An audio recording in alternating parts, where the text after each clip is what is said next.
Hold on, wait a second. Wait, I know you can't hear her, but darling, you're a little bit close to the microphone. Sorry. Let's see. We have a rare guest joining us today who has a very loud purse. He's very fond of snacks. So I thought he would start a little early because she's just so cute. I think you can hear her.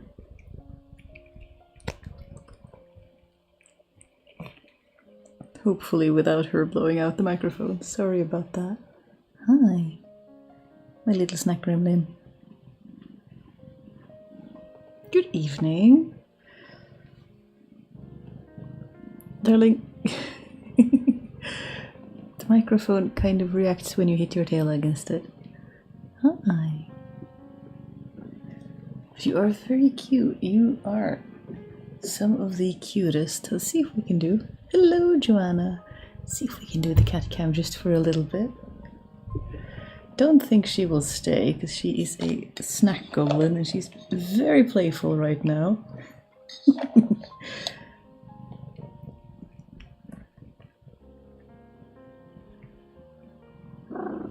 Yeah.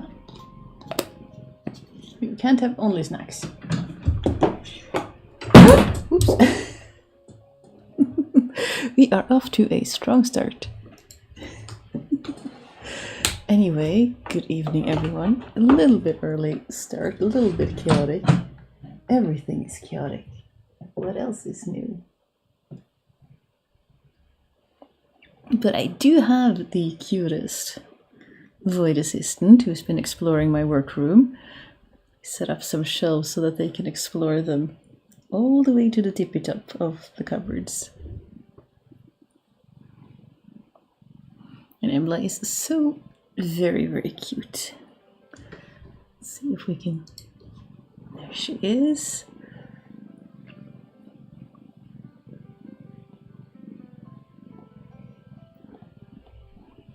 She does say mr. She also purrs loudly, but I'm not quite sure if the noise cancelling is removing that or not. Hello? How are you doing? Anyway, how is everyone?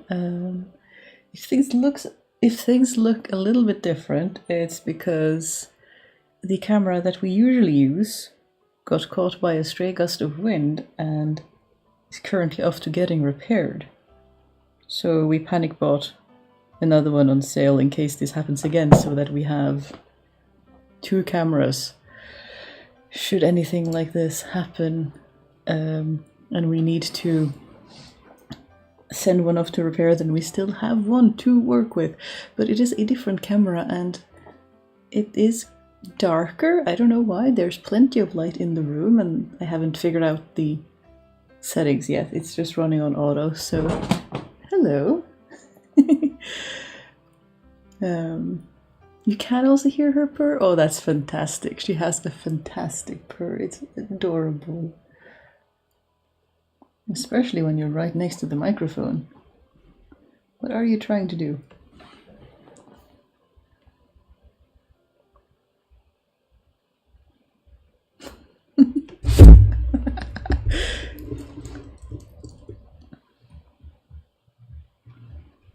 You're trying to knit, but my cat has decided to start chewing the dried grass I have stored in the corner of my room that I was saving for making a basket.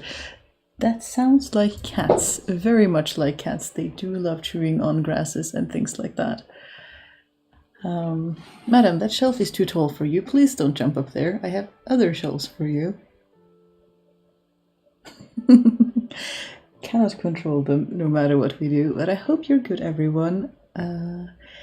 Hope you are doing something that you are enjoying or relaxing and, doing something that you find alright, or even if you're doing chores, that they are not too bad and that we can keep each other company for a few hours going forwards. I have just this week come out of a 3-week-long migraine marathon and I'm still kind of reeling from getting out of it. At last I did get berated by my doctor for not coming to them sooner, but it's kind of hard with the chronic illnesses when you are, thinking it's getting better, and then it's getting worse again, and it's getting better, and it's getting worse again. And you're like, at what point do you actually go into the doctor's office for an emergency appointment to help you get rid of said problem? But she did berate me and told me to, get my backside over there next time if I am stuck. Even if it gets better, but it doesn't go away, to still come see her, which is something I did not know, and I don't know how other countries do this, but I thought the doctors did. I know they do blood tests, I know they do blood pressure tests, small tests like that. I know that doctors have conversations with you, wellness checks, do prescriptions, but I did not recognize or realize that they also do sort of urgent care of a sort. I don't think urgent care, like it's not emergency care, but like for instance, if you are stuck in a migraine, at least our doctor's offices, you can go there and sort of get help and get an intravenous treatment to try to abort the migraine when none of your prescription medication are doing the job. I did not know that was something that they did. But now I do, and I've got duly instructed to do that if that ever happens again. But yeah, I have been very elated to be better this week, but I'm kind of trying to do too much to catch up with the 3 weeks that I lost, which is probably very relatable if you have chronic illness, that you're getting exhausted from trying to catch up on all the things you couldn't do while you were ill. But it is what it is, and we are here now, relaxing together, having a good time, taking a breather, hopefully, maybe making some stuff. You caught it live while it was live?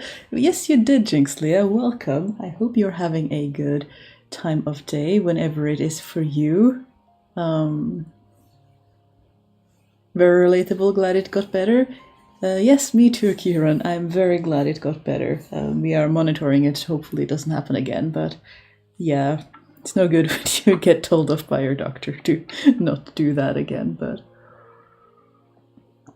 I hope everyone is having as good of a Thursday time of day as they can. It is evening right here. It is 6 p.m. and Embla is bored because Spouse is having a nap, which means she does not have access to her favorite human, so she's coming to us to, create shenanigans and mischief instead. I'm not sure, I don't quite trust the autofocus on this camera that we got, the replacement camera, but I am working on our little pouch of choice. It's still very dark, but we are trying to embroider the whole thing with Victorian, crazy patchwork. I'm having a lot of fun with it. I do think if I was a little bit faster, or I actually worked on this a little bit more, that this would make some great gifts for people. It's the kind of thing that you can make a lot of cute various items, really. I'm just doing a little pouch right here, but it busts your scraps. It can get really colorful. You can customize the colors to whatever the recipient prefers. Yeah, I think it's good gifts all around. I don't think people would mind that you are using scraps and offcuts because it's still homemade, it's still pretty, and honestly, I think things made with scraps have so much personality. I love them, at least, and of course I am collecting friends who feel similarly that scrap-made things are very cool and awesome and all of the things.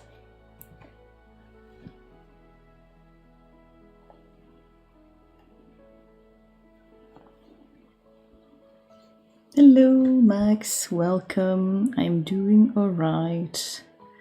Feeling better, though I have overdone it a tad after I got better. And now I am quite tired, but still am enjoying sitting down. Feels like it's been a while since we did a live, but it has only been 2 weeks because I had to cancel the previous one, I think.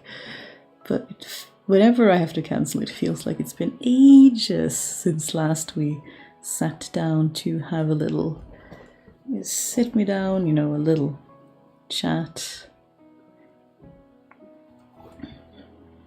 One-sided, as I know they do get when it's only me who can do the talking, but it's very nice when people engage in chat and ask questions and such. Right now I'm just doing French knots on top of some stitches because it's fun to combine stitches. It's almost noon here in Virginia in the US, and it's dark, dreary, rainy day, which is lovely. Those days are lovely. Like, it's nice to sit inside and look at the rain. We have a proper storm forecasted this weekend, so I am definitely planning indoor activities. Working on crafts, food and drinks for the next couple of months for my birthday. Oh, that is lovely. It's very nice to have those kind of tasks to prepare.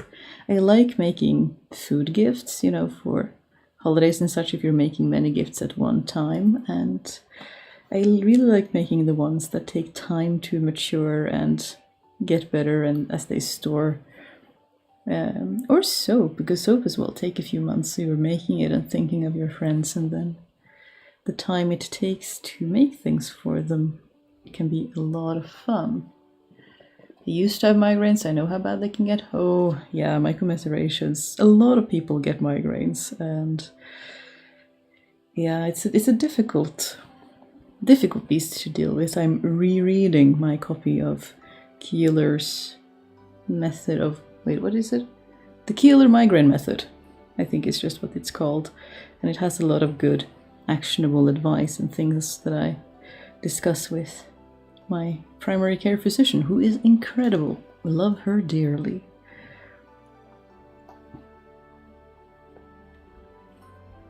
Doing good. My birthday is coming up. Well, congratulations in advance. That sounds very nice.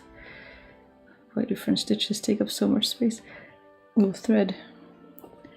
Making a mitten from Polvijärvi stitch 1 + 2 + 2. Working flat without thumb loops. Interesting. Using F2 to make it more dense. That does sound like a very good project. You always have such interesting projects for needle binding shenanigans.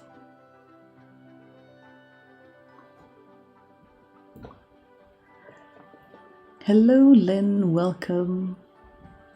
And morning Catpaw, working on my As You Like It shawl. Oh, I love to see it. It's such fun to see community members progressing on things. Today we had a community member who, they have made the leafy green sweater already, and they shared that they had knitted a matching pair of socks, and I love it. Oh, I was like, oh, I need to make that too. I thought it was super, super cute. Very well done. Our community members are so creative. So much fun to hang out in the Discord and see what people are making, what they are working on, all of the things. Good evening, Doro. Welcome. It's always a fun mix between good evening and good mornings and everything in between. Finishing up some bento for my family, and then I have to go back to forced bed rest. Oh no, that is hard.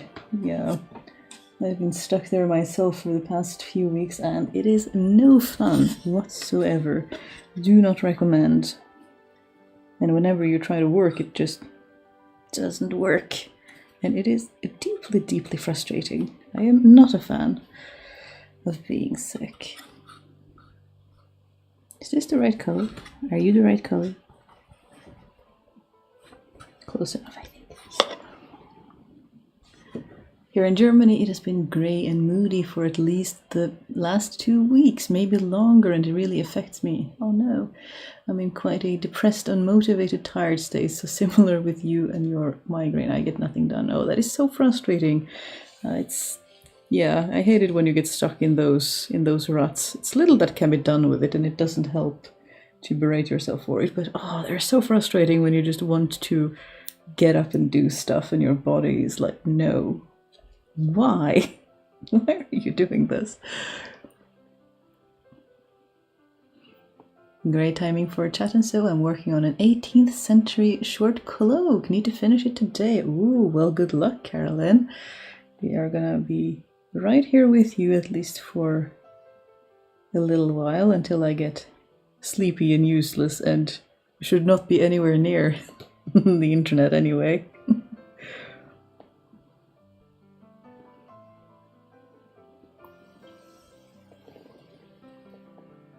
One, two.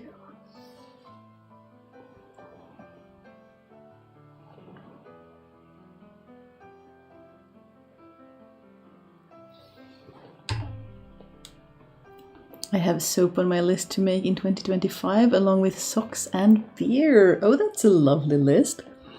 I do love fermenting things, although I have to admit I haven't made many alcohol things simply because, I don't really drink at all.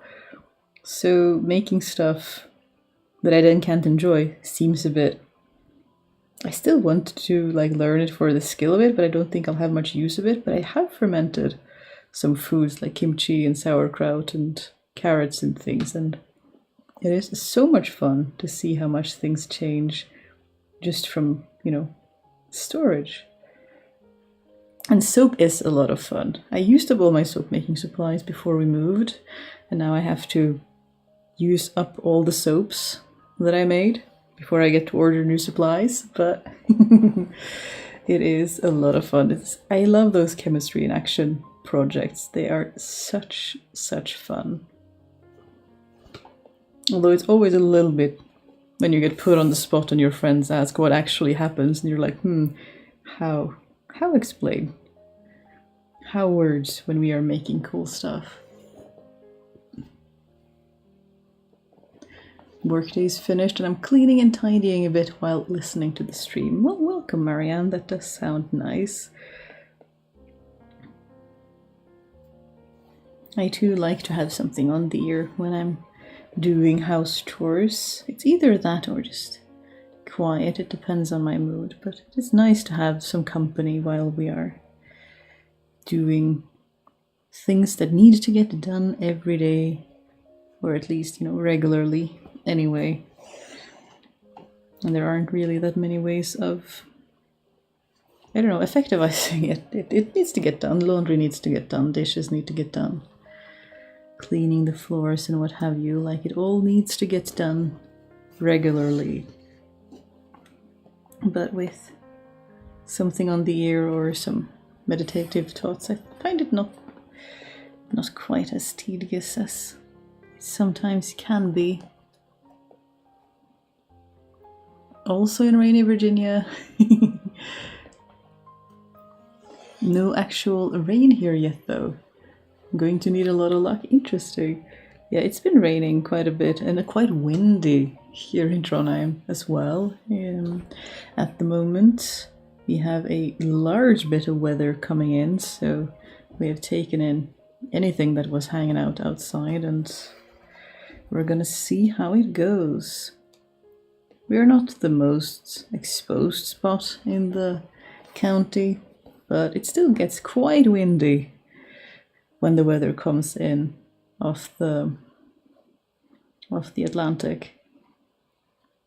Because there's nothing stopping it once it hits Norway,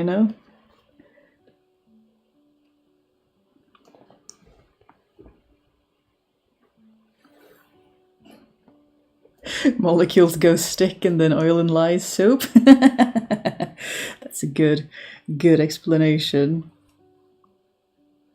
Yeah, I think I tried to get into, the fatty acid cap and not the glucose, but the glycerol and the other things and saponification. And it really depends on your audience, which is something that you have to learn anytime you're talking about a field of interest that may not be something other people share as a field of interest, that, trying to gauge their level of interest in said field and whether or not you can do a deep explanation or we're going to do something surface level, which can be hard if you are, really wanting to explain it thoroughly.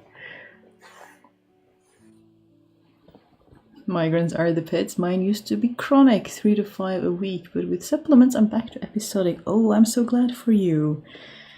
That is really nice to hear.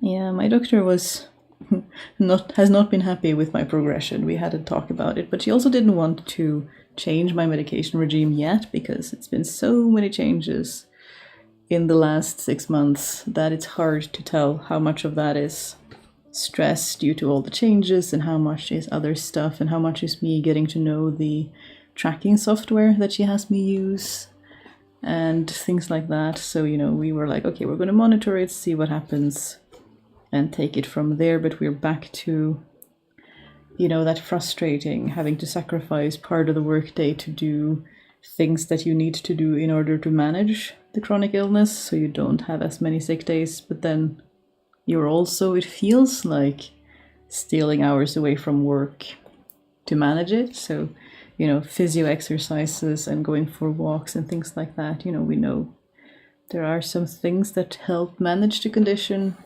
So I'm trying to take the time to do that, which really means I get less done when I'm editing videos, which is so frustrating when things are already moving so slow. Why? I want to work fast, but I can't. I am not fast. Sometimes I look at creators who manage to push out a new sewing project every week and I'm just in awe. How do you do that? I could never. I am just not a fast creator.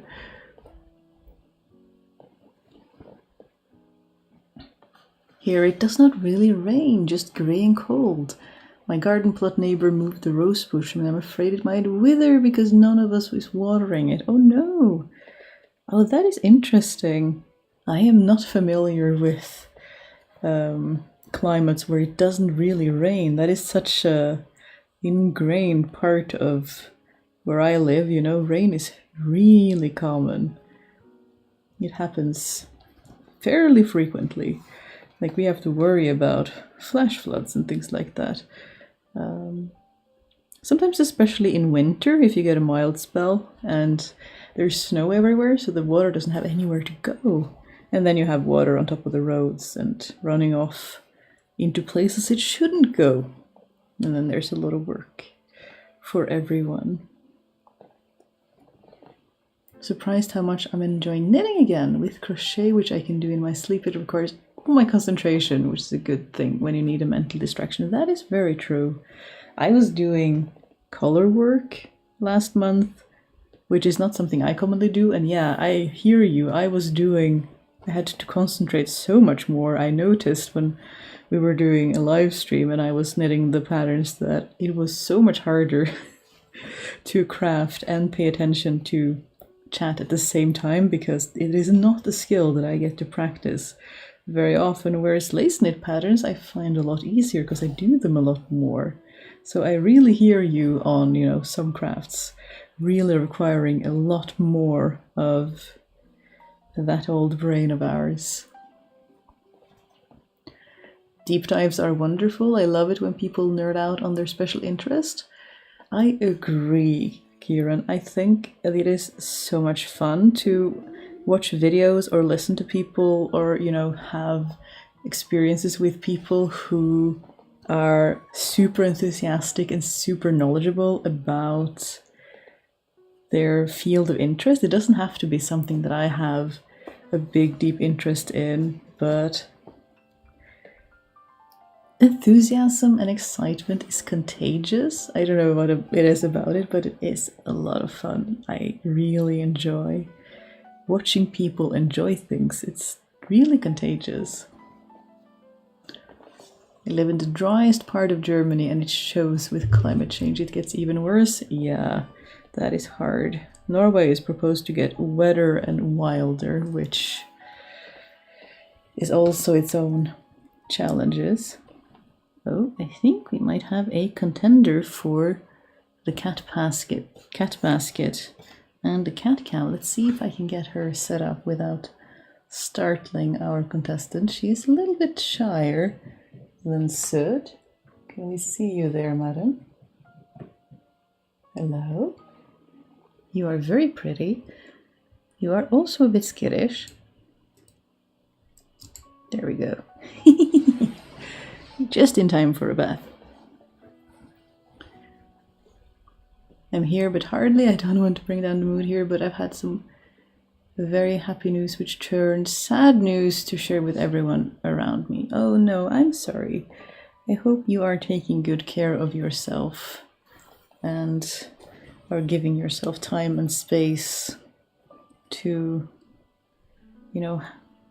react to whatever these news are, taking breaks when you need them. But it's all right. You don't have to, be happy when you're not feeling happy. You are allowed to just exist. And you are allowed to just exist here. You can just hang out for a little while until you have to deal with whatever is going on again. Hello, people. Hello, Tuyan. Welcome. Kitty, yes. We have Embla today. Usually it is Soot, but this is Embla. She is a very fluffy, very skittish, very cute, and very, very tied to Spouse.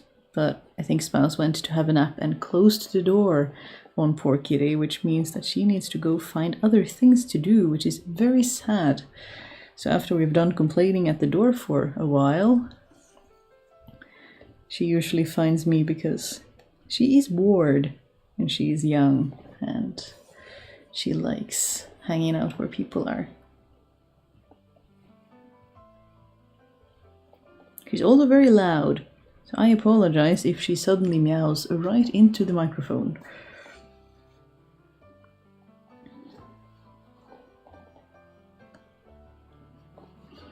Yeah, you are not required, Fritzels, to be anything or in any particular mood when you are here. You can just exist. It's completely valid.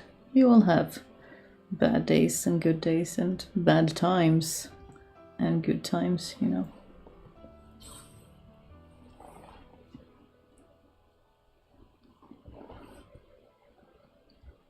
She's getting so big, they grow up so fast. They do. I think she's getting to the size she's going to be. She's quite small still. Both our cats are really teeny tiny, especially compared to tomcats. They are both girls, but they are really, really small. Embla is a full half kilo, which is almost a pound lighter than Soot. She's all floof. But she has crossed 2 years now, so she might have a tiny, tiny bit more of a growth spurt. Soot did have that, but I don't think she's going to be much bigger than this. She's always going to be a little teeny tiny cute ball of floof. I see a cat and I lose my mind. I mean, same. There's a reason we have 2 of them. I can relate. I mean, what's a party if you're not saying hello to the cat if there is one? Honestly, gotta go greet the cat or cats.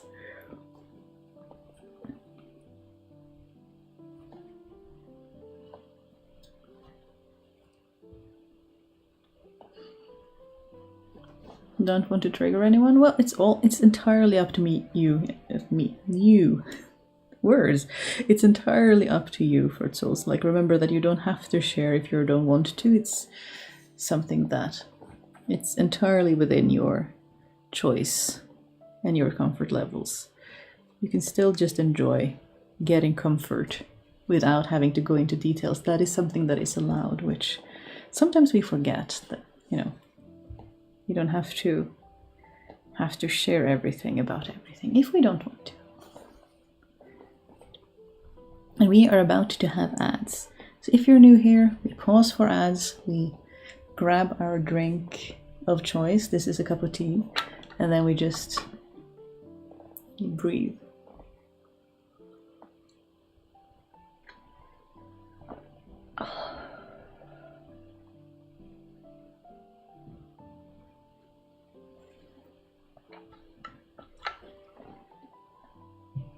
I know it's not as aesthetic to have my thermos cup as opposed to my pretty teapot, but it is very convenient And I'm just taking small sips throughout the day so that my tea does not get cold.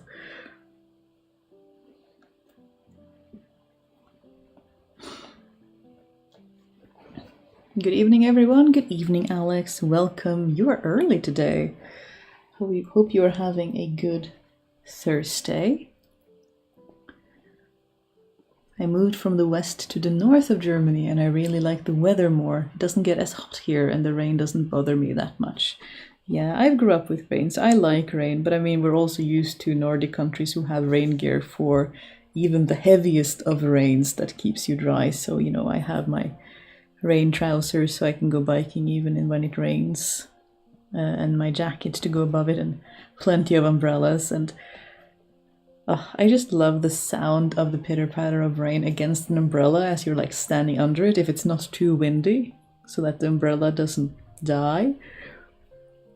But, oh yeah, it's one of those like very nice, repetitive, meditative sounds that is just so nice. We have a lovely, formerly stray tomcat and a 16-month-old girl kitty. There is 2 kilograms weight difference between them. Yeah, that's quite a bit bigger than our half a kilogram for sure. But it's still noticeable when they are having a row. But they look the same because Embla is so fluffy and Sud is more silky. It's but yeah, when you grab her, she's just a little thing.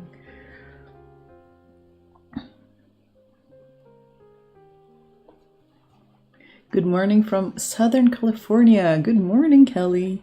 We are having a quiet sit down. I am still trying to finish this crazy patchwork embroidery. I mean, that's what happened. I could have been done earlier, but I'm having a lot of fun just over embroidering this whole thing to its detriment, because I have all these colors, so why not?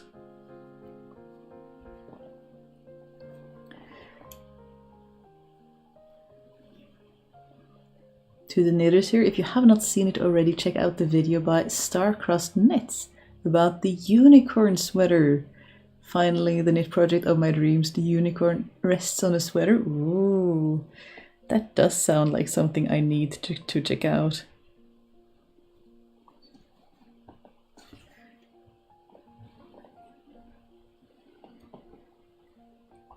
The misty rain here feels appropriate for my mood right now. Misty rain is its own genre of rain, I feel. Like, it's not heavy rain and it's not nothing. It's just like it kind of bores into everywhere and just hangs out.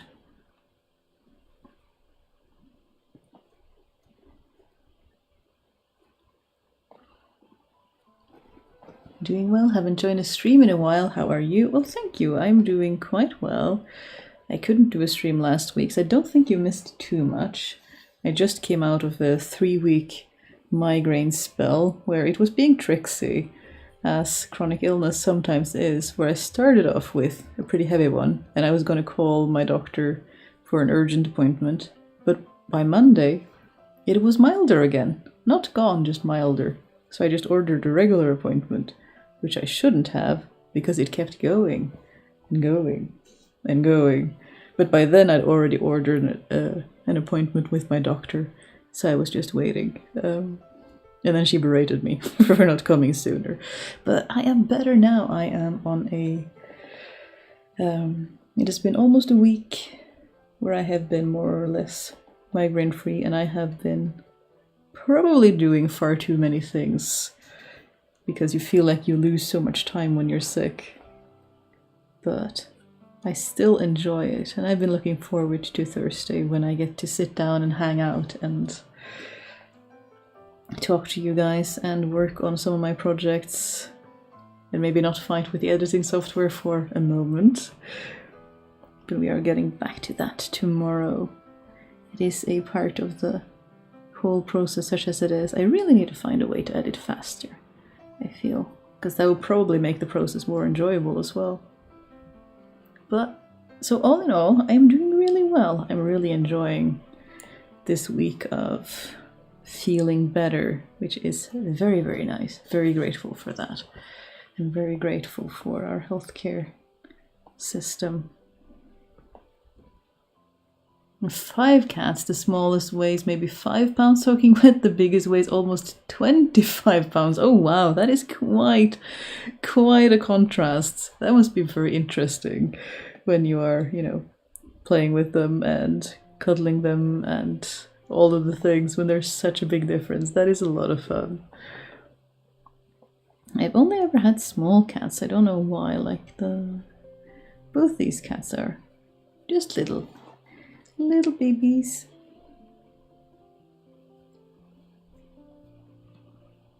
Good to hear you're doing better. Well, thank you. It is. I am glad to be feeling better too. I don't like to miss out on streams because I like doing them and I like hanging out with people, but sometimes it is unavoidable, and that whole trying to lead by example by not forcing yourself to work on days when you can't work is... I mean, I still try to do that off stream, but when it comes to streaming, I can't really... I can't really hang out with you guys when I'm all muddle-brained. That just does not work. Brain no work. No thoughts. Only syrup. So my commiserations to anyone struggling with chronic illness, because it can be rough and a bit lonely, but at least we can hang out a little bit and take a moment's rest and try to forget things for a little while.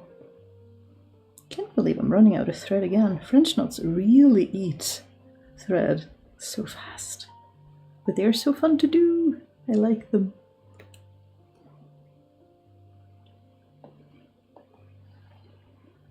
Milu is the bigger cat, but still less than 5 kilograms, probably closer to 4. And Tabby is about 3 kilograms and very fluffy. Mila is close to 15 and Tabby is 9. Oh, that is cute. That is quite similar to our cats, actually. Embla here is about 3.5. And Sut is about 4. And Sut is 4 years old and Embla is 2. We used to have an older lady as well, but she passed away last winter, which is, when we got Embla, who is very adorable and very much a baby, and she knows it, and she is using it for all it's worth, her kitty adorableness. You should be changing threads because you are not being very cooperative.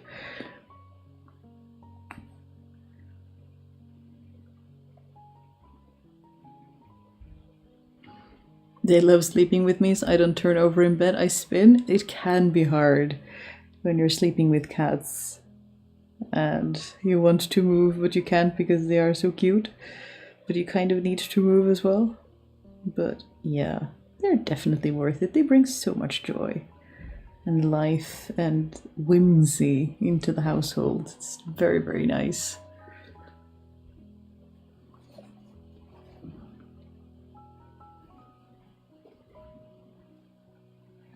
I had hoped this one thread would be enough, but alas, it is not to be. We shall have to get another one.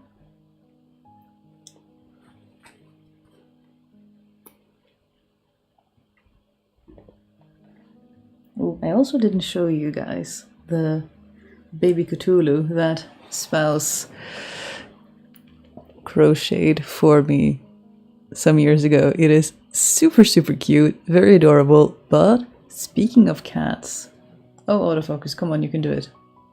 There you go.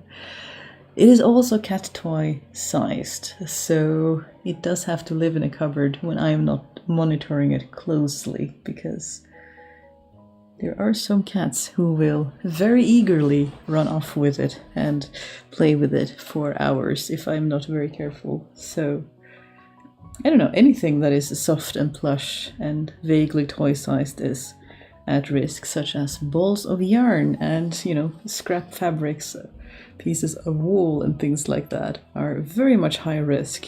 But I can't berate Sut either when she comes running and yowling and is so proud of her prey that she has brought to the tribe. You can't berate that, it's too cute.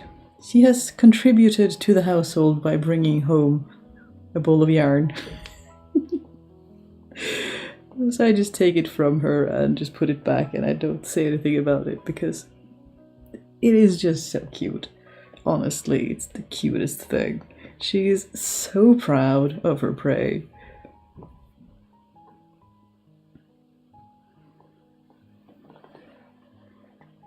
So cute? Yes, it is very cute. Fuzz is very talented. And they like making detailed little things. Great Cthulhu being defeated by cats. I mean, isn't that fair enough? Our feline overlords shall prevail.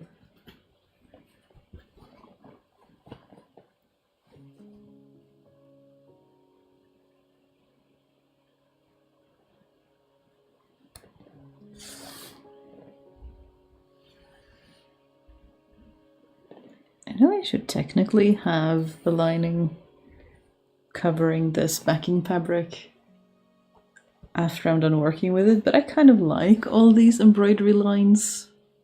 I don't know if that's strange, but there's something in me that just kind of likes showing the work on the backside, because it is nice to remind people of the hundreds and thousands of stitches going into handmade things.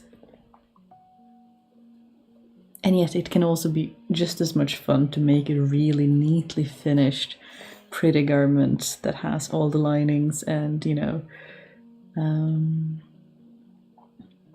I was going to say rib knit, but that is not the right technique I'm thinking about. Bias binding and contrast colors and pretty pockets and linings, and there's something really satisfying about both of those, I feel like. Now, if they went out and gathered yarn from elsewhere, then it would be a contribution. I mean, true, but at the same time, I'm glad they're not nicking yarn from the neighbors.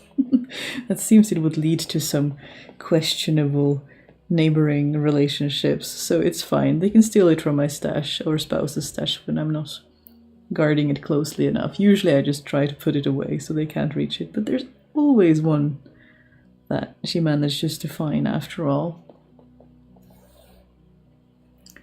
Like the cats in Minecraft to bring you stuff during your sleep. Oh, do they really? Is that a thing that they have in Minecraft?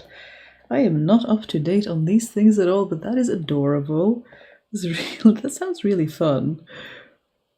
And relatable, to be honest. Like, whoever added that contribution surely has cats themselves.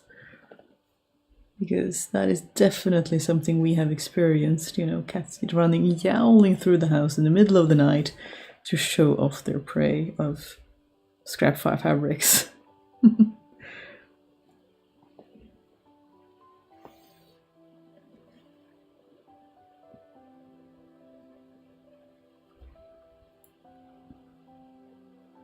Sometimes it's string, sometimes rotten flesh, and sometimes a raw chicken.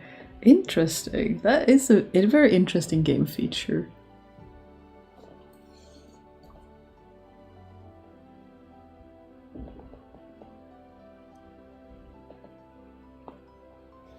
For a split second I thought Ozzy Osbourne was hosting a live so-along.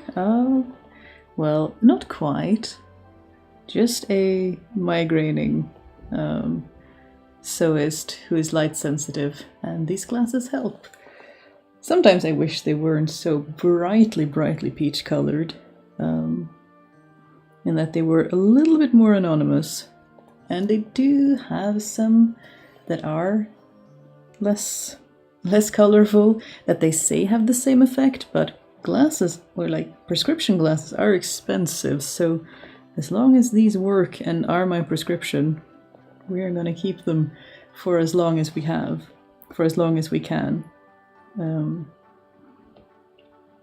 Because it doesn't seem worth it to risk another kind of glasses just for the aesthetics. But so they are what they are. They are very in your face, but they really help my migraines. I'm not complaining. It's all about reducing the frequency and severity of the attacks. So this is one of many tools that help me have fewer attacks and less severe attacks, along with medication and doctors and physical exercises and many other management tools. I really should make a list and not try to carry it all in my head.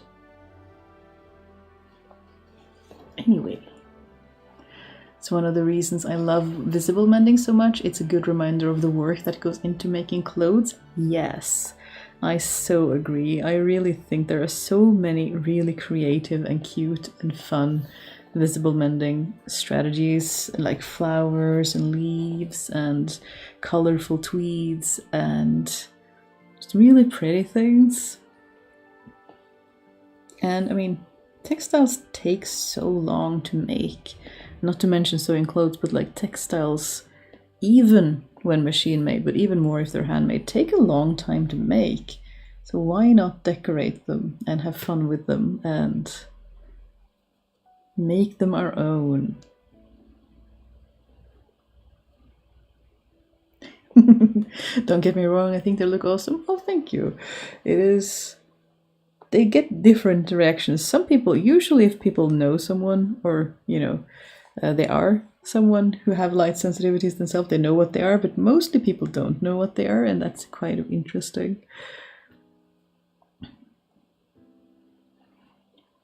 Although I heard about a carpenter who had a client who had light sensitivity, so they installed a kind of, I don't think they had color, but they installed windows in their entire house that blocked out a lot of the UV frequencies that they reacted to, and I was like, wow, that is quite an accommodation if one can afford such things. It's really cool that it exists, but my goodness, that must have cost a pretty penny. I can't even imagine how expensive that would have been, but good on them for getting a house that works for them.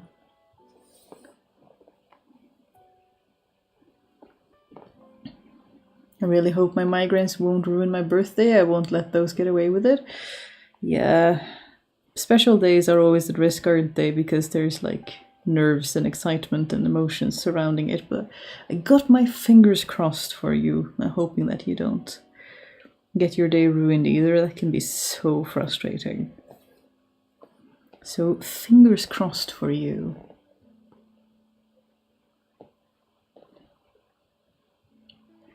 My children are watching a nature quiz now about an apple snail that sort of snorkels when the water they live in doesn't contain enough oxygen. Such cool facts. I had not heard of that. That does sound very cool. Snails are interesting creatures. I feel like they have a lot of secrets that we still haven't unveiled about things they do and why. The second I see the glasses, I know it's you. I suppose that is a good thing in its own kind of branding,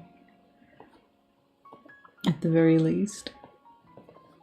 And it's an awareness thing too, isn't it? In the beginning, I tried to change out of these glasses and into some of my older glasses when I was filming.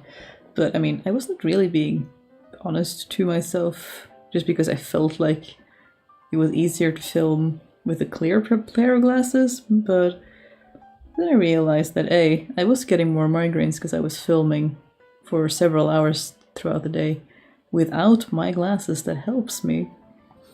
And also I was missing out on an opportunity to educate and represent and, you know, just have accessibility tools widely visible for people.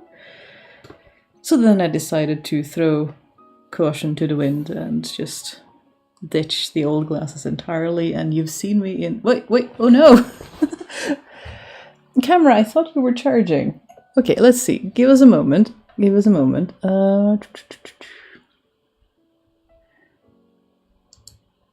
Video camera, sorry. I can now only see the cat. Ooh, I hope I don't wake her up. Let's see if we can get this to work. Wait. Luckily, we do have a spare. Yeah, if we can get the old camera back from the repair shop, you are definitely not staying as my live streaming camera, because this is quite short, isn't it? For a camera to be hanging out, I do not think this is ideal. Sorry about that. Let's see if we can get her back up. Let's see. Are you back on? We are back. At least that worked. I was worried it was going to disconnect entirely when we... Let's put the other camera back to charging.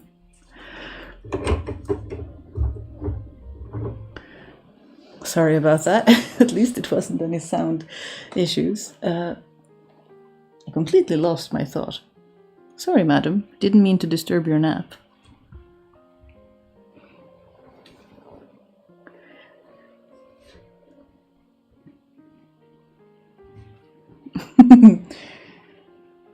Surprise, surprise with new cameras. I thought I had plugged it into charge, but it was not to be.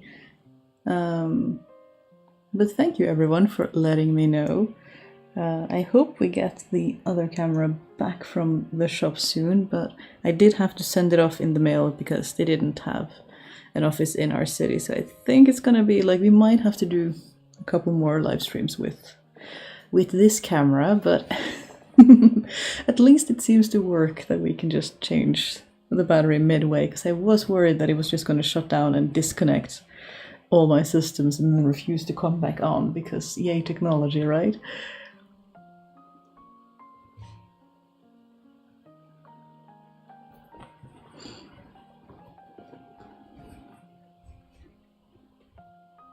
You can only see the cat. I'm glad you are happy about that. Bentos are done, says Lynn. Well, thanks, a good job. Hope it wasn't too exhausting looking by your emote.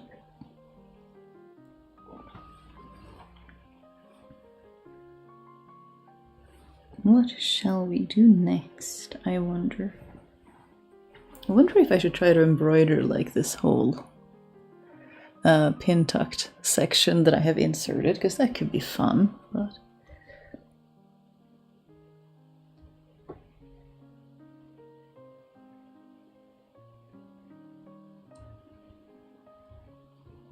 He moved to a town that used to be a former mill town where they made textiles for all sorts of uses. And I thought I was educating about the history of textiles in company towns, but I was so wrong. Oh, interesting. Yeah, it's always interesting to talk about people who have experienced stuff and gone through stuff, and then learn that the way we were taught history was perhaps not as accurate as we would have liked or thought. Keeping it real. I suppose technical issues are such a commonplace thing. Frustrating, but what shall we do? What shall we do indeed? Could do some crisscross stuff over here, I suppose. Make a cute little outline bird on it. Ooh, that sounds experienced. Like something for advanced practitioners. Maybe I can do a small bird on the side. Will that vanish when I'm doing the binding? I keep forgetting that there's going to be a binding around the edge and I'm going to lose the outermost edges of things. So that I might work for many hours on things that are not actually going to show up in the final product. Isn't that always the case, though?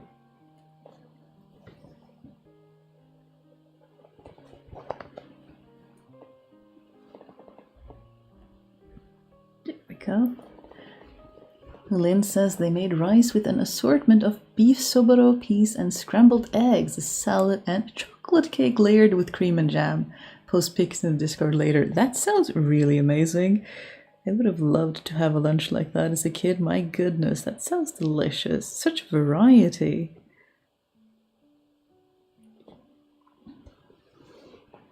Those sound yummy? Yeah, I agree. I agree very much. I remember when I was working as a gardener, and it was a very international group And they would laugh at the Norwegians coming with their sad little 2 slices of bread for lunch when everyone else had usually dinner leftovers, but it would be, grains and vegetables, eggs or lentils or something like that. So much variety and color, and I started adopting the same kind of lunch as well because it was so much more filling. And when you're doing a physical job like running around as a gardener, you need a lot of energy for lunch. Like, you can't have too little food when you're doing physical labor. It just does not work. So I also started eating larger portions for lunch and more vegetables for lunch, and I noticed such an increase in my energy levels before dinner because it was not enough food before, but they taught me more food better.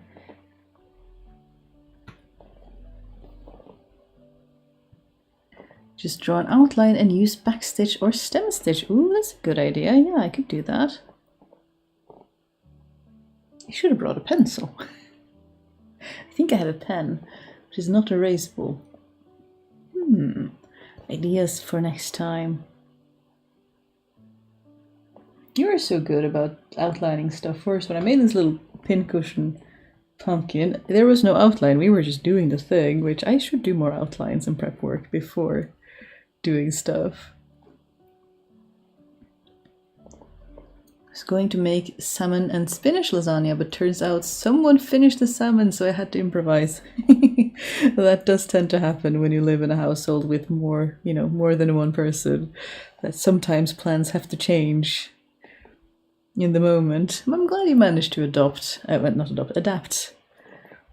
to the situation at hand.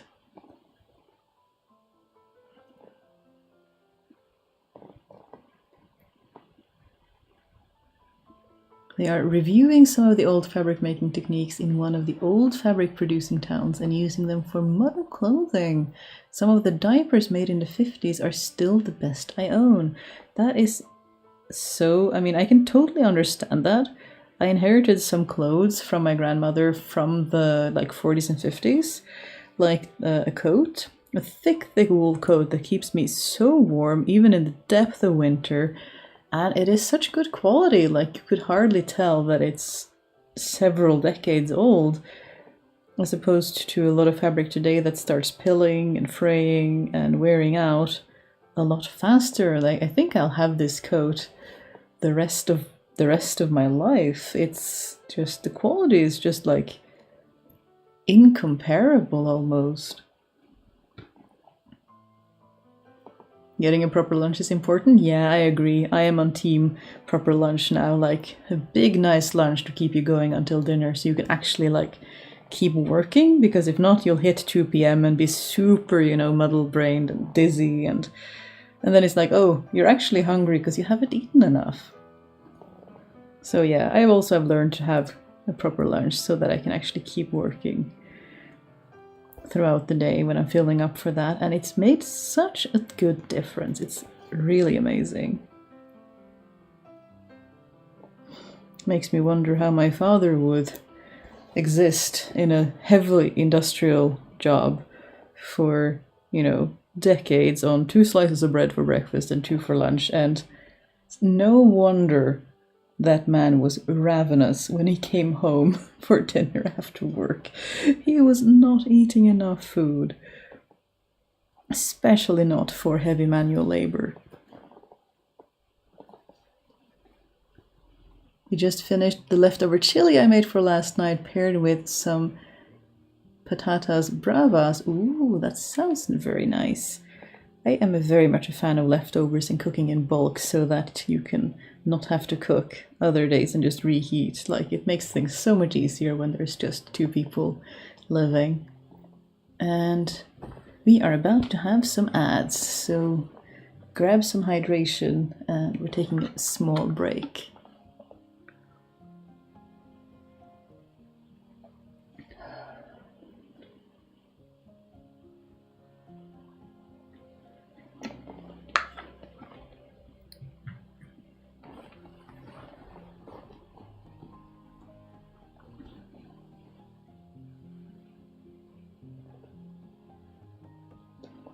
So if you're new here, we pause for ads. I don't want anyone to get left behind, so we just chill out, have a drink, take a breather, so you're not missing content. Although I can't see how long ads run for because it varies, but I try to just take a little break so that because if you're getting ads, you're helping support the channel, so I don't want anyone to feel like they are getting left behind. Hello, love your videos, they're so calming. Well, thank you. And is YouTube your main job? It is right now, at the moment. We are trying to make it work. It is not quite paying the bills yet. We are draining the savings and trying to sort of pad up with the earnings from YouTube. So we shall see if I manage to make it work before I have to go and look for a job again. Like if the savings will run out before we are making even or after. But at the moment we are trying to... Hello, darling. We are trying to make it work, so we shall see how far we get. How long we can run this experiment for.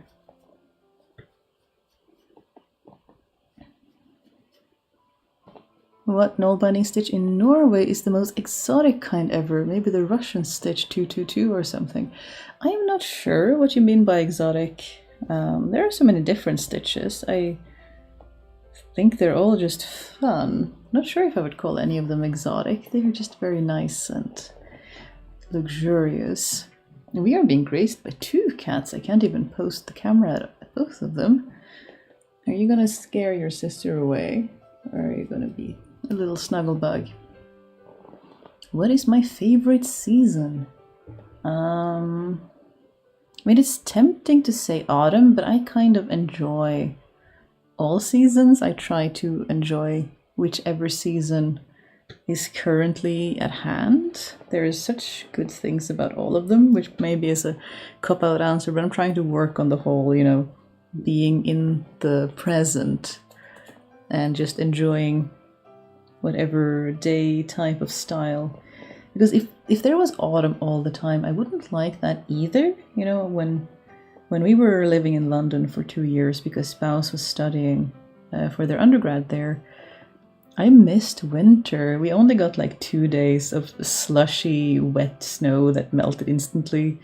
And then it got to spring again, and my Nordic mind was so confused because it kept waiting for winter for weeks and weeks and weeks and weeks, and then it was spring again, and I was very confused. So I just like variety. I mean, I've grown up with seasons with fairly large seasonal differences, from warm, nice summers to very cold winters. So I don't know, I like all of them. Autumn is very colorful and very cozy, but there's also something very nice about winter and, you know, having an excuse to rest and stay inside because it kind of feels appropriate. I don't know. And then when you're tired of that and you're ready to do things again, spring comes along and summer, and then it's like all around again. There's so much fun in all of them. It is very hard where I live to find fine quality of fabrics I took for granted many years ago, especially natural fibers. And I agree about diapers from the 50s. Yeah, even just for me, like fabric that you could get a decade or 2 ago is so different from the fabric available now. It is scary how the changes have really, really changed, both for fabric and for clothing, because you can't just say, oh, just make your own clothes, it'll be better quality than fast fashion. But when the fabrics that you get are similarly changing and getting worse in quality, that is not going to make it easier. Not that making your own clothes is an easy option. You meant like the rarest. I'm not sure what is the rarest in Norway. There aren't that many needle binders to begin with. I mean, Oslo stitch is a very common place to start for a lot of people. So a lot of the other ones, like Telemark stitch, are less frequently used, but they're still prevalent within, I mean, a very small range of crafters, because it's still like considered a red-listed craft that is at the danger of dying out if not more people use it. But I mean, a lot of Viking reenactors are learning it, so that really helps. the numbers of people who know the craft, but I'm not sure what would be the rarest stitch in Norway, because there aren't that many people practicing the craft, and when they do, they often learn a lot of different ones. My favorite batch cooking trick is to make a big pot of concentrated soup base. Fatty meat, root veg, leeks and onions stewed for a while. And then I shred the meat, split everything into small containers and freeze them. Then I can just add water if I'm tired, or add extra veggies and grain. Yeah, I love that kind of thing too. I will save the bones, like spouse likes roast chicken, so we will buy, and it's a fairly affordable meat, so we will buy thighs and wings because they are the cheapest. People always want the chicken breast because it's easy to cook, but it is twice as expensive as other cuts, so I will get other cuts, and I will often roast it, and then we will put the bones in the bone box in the freezer, and when they are when the box is full, I make a lot of stock, and it is delicious with veggie offcuts as well. It's so nice to use as bases for stews and risottos and soups and all kinds of deliciousness. Stocks are so nice, so lovely. One of the things I love about living where I do is seeing the seasons change. Love all of them. Yeah, that's kind of how I feel too. Like, there's something to love about all the seasons, and a lot of the time when I'm like starting to feel done with one season, you're already moving on into the next one. So seasons are what I'm used to, and seasons are amazing. Well, at least they are what I'm used to. They are the climate I've grown up with, so they are what I know. And I really enjoy them.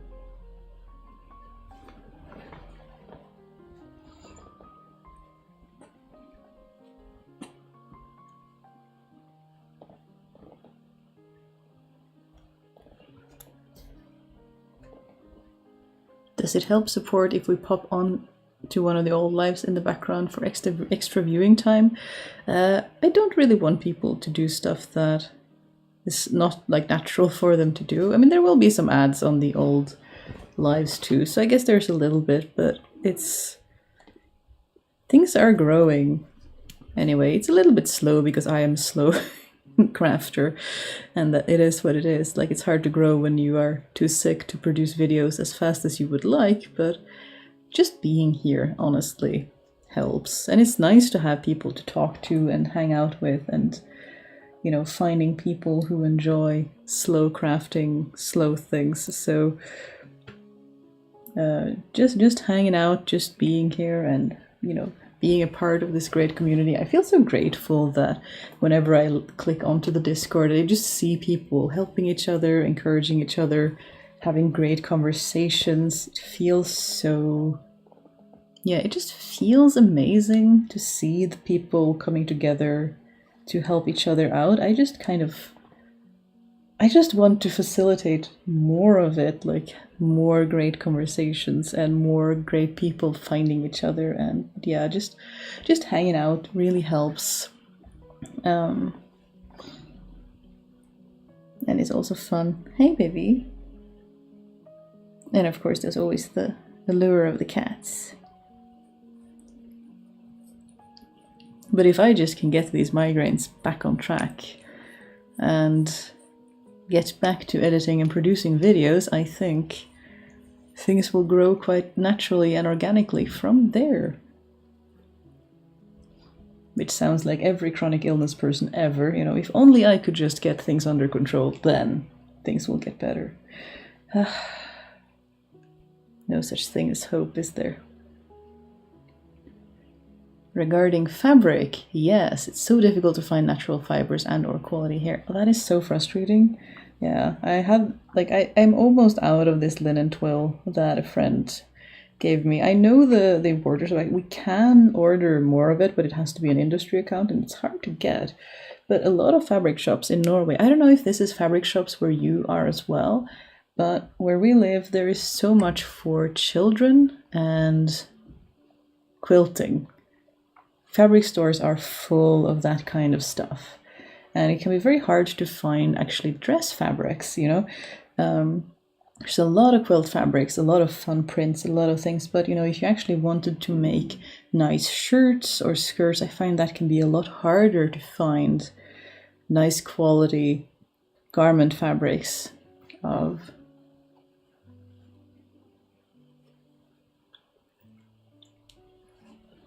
You provide me with a lot of comfort today. I needed some company that isn't physical and that shifts my attention away from my current pain. I am really glad that you feel that way, and I am not the only one who has a similar, like, sometimes I feel like I kind of want the energy of being social, but I don't have the energy to be social, if that makes sense.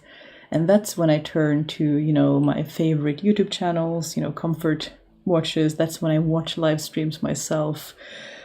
It's that time when I feel like I would like that feeling of hanging out with a friend, but I don't actually have the spoons to be social. And I'm glad to hear that it is similar for other people too, and that it helps. So I'm glad you're finding some relief today from your pain, that we can hang out and share this moment together as Sud is trying to eat my skin. Are my hands salty, darling? Do they know what causes your migraines? Well, it's a very big question. I mean, genetic migraines are largely genetic. It's a chronic illness, just like diabetes and asthma and these kinds of things that have to be managed constantly. It's not just when you have migraine. You are a person who gets migraines all the time, even when you're not having a migraine. So I have a couple of triggers that we know. Stress is the only, I think, universal trigger that sort of can spiral any migraine person into a migraine. I am quite sensitive to light, which is why I have these peachy glasses, because they help block out the blue light. So I mean, they are blue light blocking glasses, but they're not like the blue light blocking glasses that it's getting sold en masse to the public for helping with sleep or screen time or whatever. They're for a different condition, so they help a lot. I also have a medication regime with my doctor. I have some rescue medications. We're not too sure about other triggers. I mean, I have hormonal triggers. There's many different things, but the main thing we're working on is trying to manage them with the right kind of diet and routines and exercise. That's one of the things that we've been discussing a lot with my doctor, is how people are like, migraines thrive on chaos. So to manage them, one of the things that they recommend is, having quite a boring routine life. You eat and sleep and exercise at roughly the same time every day, most of the time. Makes you more resilient when there are sudden changes. Luckily for me, I am also quite a big homebody who likes to hang out in my own house and thrives on routines. So for me, at least, it is quite easy to try to establish, regular meal times and exercise times and that kind of thing. So it's not... So it is a genetic condition. It's a chronic illness, just like a lot of other chronic illnesses, and it has many different triggers. And I have a very good doctor who is helping me, trying to reduce the severity and frequency of the attacks, because you can never get them away entirely. I also really love the Keeler Migraine Method, which is a book written by one of the migraine research centers in the US. It has a lot of good actionable advice that one can talk to one's doctor about. But this wasn't meant to be a migraine episode. For fabrics, I tend to buy from online stores who sell dead stocks from fashion brands. For shirts, they often have all the classics like thin stripes and etc. They sometimes even have haute couture balls. Yeah, I'd really want to explore more of that kind of alternatives. They hear so much cool stuff about dead stock. Of course, right now I have to use what is already in my house because there is quite a bit in my house. Some of it is dead stock, a lot of it isn't, but I really want to explore that as an option when and if I actually start to get to the bottom of my current fabric stash, which will not be anytime soon. I suspect I can be crafting from my current stash at the slow speed with which I craft for many years before I really need to start stocking up again. The blessing of being a slow crafter, I guess. Don't need that much in terms of supplies. Reenactors often have good suppliers and some sell good quality fabrics on as well. Yeah, I do like a lot of reenactment supplies. Like in Norway we have, no wait, it's a Swedish shop, but we can buy from them in Norway too. We have, I think, Historiska Textiler. I might be wrong about that, but there is a Swedish historical textile shop that has an excellent selection and a lot of pretty fabrics, and I really want to buy, all of the things sometimes, and then I try to restrain myself. Because again, I have plenty of fabrics at the moment to keep me going for a good long while. And some really fun ones too. Like one of the dead stocks I have is this wool that is like pink and yellow and black and burgundy. It's an interesting combination and it kind of brings me joy just looking at it. And we shall see if it turns into something eventually.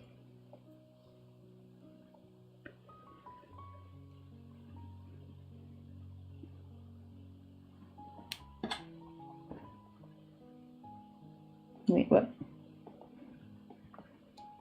There we are. For Germany, I know 3 good web shops for linen and wool pop fabrics: Naturtücher, Miolainen, and Naturstoff. We have actually, I know several reenactor groups in Norway who order from Naturtücher. They do a bulk order. They'll talk to their reenactment group and they'll all get together and do a bulk order and then divide it amongst everyone. That is an excellent shop. You have a lot of really good reenactment fabrics. I've been eyeballing some. Yes, I can totally understand that. They have so many beautiful things.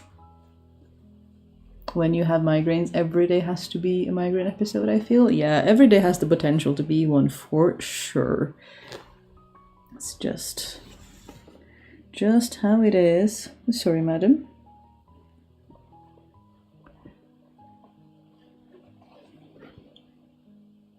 My migraine expert put me on Ajovi and it seemed to actually be helping. It works by doing something with calcitonin production levels, and it worked for me for preventing the worst migraine pain. Yeah, that's one of the interesting things about migraine is how different it is. Like people have different triggers and different reactions and different... Like that was another thing that I saw in the book I was reading, was how they mentioned how if you prefer a hot cloth or a cold cloth on your face when you're having an episode, can tell you something about what is actually going on in the brain and can determine what medications you need. It's super fascinating stuff and really quite interesting. What are you doing, madam? What shall we be doing? Shall we go over here, maybe?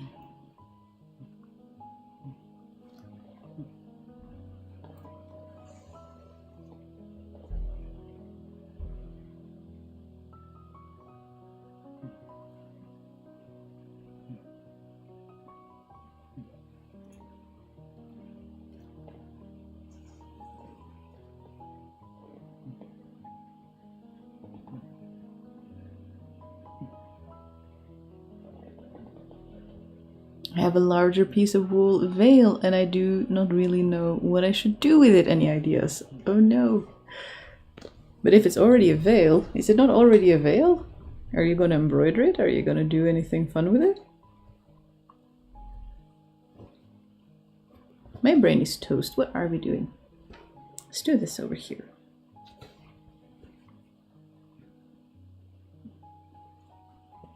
Can we remember how to do the feather stitch?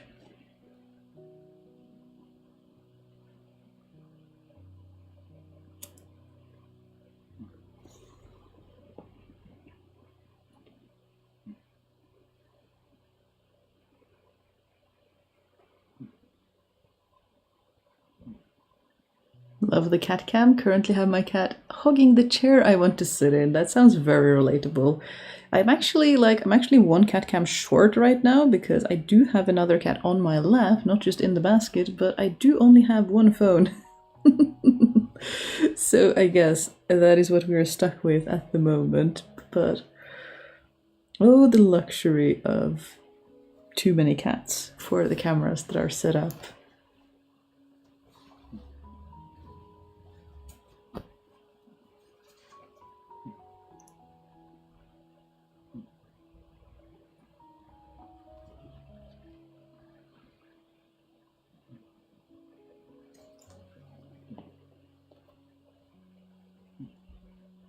A lot of people brainstorming what to do with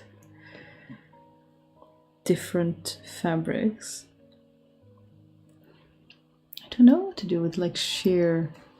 I do not work a lot with sheer fabrics. I do have a veil too of linen, and it is very nice on hot summer days. Not that I get to do much reenacting these days, but it is very nice. Veils and headdresses are, I feel, very undervalued these days. They can be very comfortable. I don't think this is the easiest way to be doing this stitches, but we shall try our best.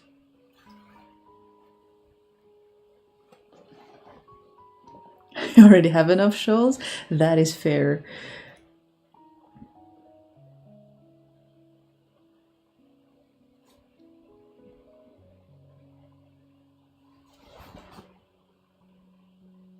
Oh, should have studied my own work before. That would have made this so much easier. Instead, we are just bumbling around blind trying to figure out how stitches work. Let's see.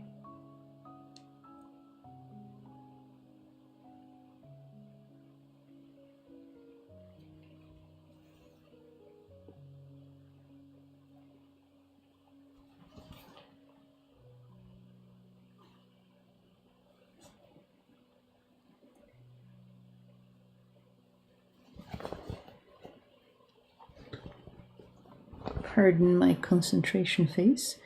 I think the stitch goes this way.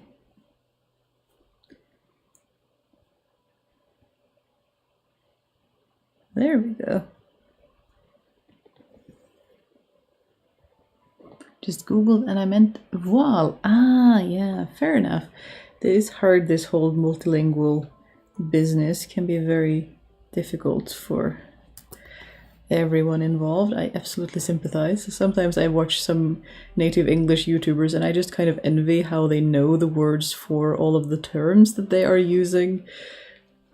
Like, they just know them by heart, and I'm like, I don't think I could do that in either language because you mix them up when you know both. Ever always looking for the right word for things.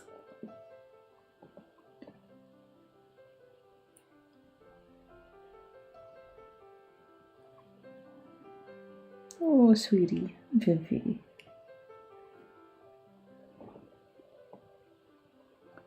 I have been quite sad I never wear historical clothing that I make. I've gained weight and a woman told me that I need to lose weight before wearing historical clothing again because it's not for bigger people. That is ridiculous. Absolutely not. We have so much portraiture and pictures and paintings of larger people that absolutely ridiculous. I am so, like, I am upset for you. I am sorry you got such a mean comment. That is just completely unnecessary. People in the past had clothes that fit them, or at least they would resew them and refit them to make them fit, but it's absolutely like, no. It is very frustrating when you change weight and you have to like make new clothing for the weight that to fit you, because perhaps you can't let it out or take it in enough for the changes. That can be frustrating when you've spent many hours on a garment, but absolutely not. Big people have existed throughout the ages, and we will continue to exist. So yeah, it's easy to say to let those kinds of comments go, but they can kind of get it under your skin, can't they? So I hope you like take a moment and just breathe and try to let it go. But I know that they can really sort of get under your skin in a special way, but I do not believe that to be true. Big people belong everywhere, and you are valid, and you are welcome here, and I think that person was very rude, very unnecessary. Like, I would like us to stop commenting on people's bodies, at least the things that are harder to control. Better to comment on what nice clothes they chose to wear that day or something like that.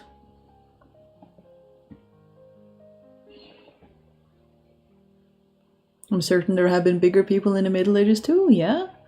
You say you're a cook or a baker or your husband has a well-going farm. Yeah, exactly. Bigger people have always existed. It's ridiculous. We exist and we will continue to exist. Oh yeah, I'm sorry you had that comment. That's not very, very nice to experience.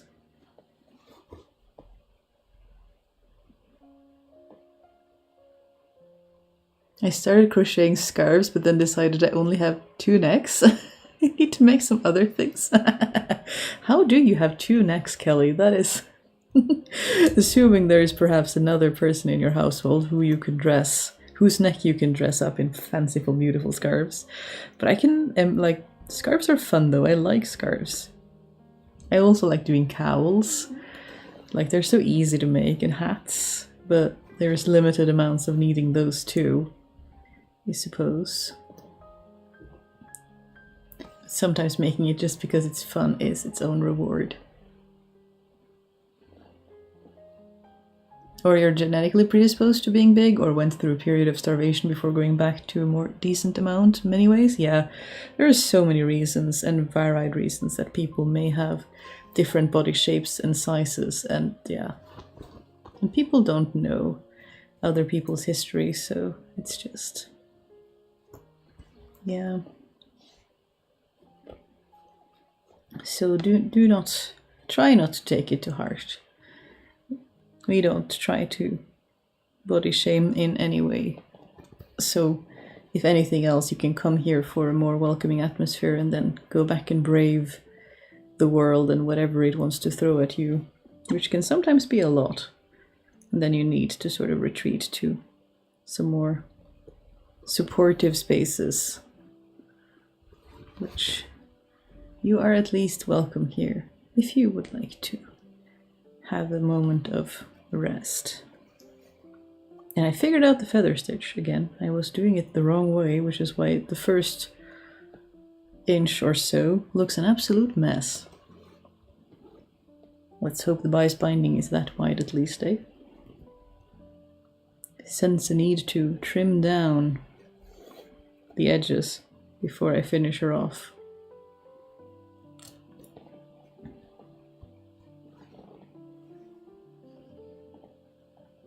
I feel very lucky right now.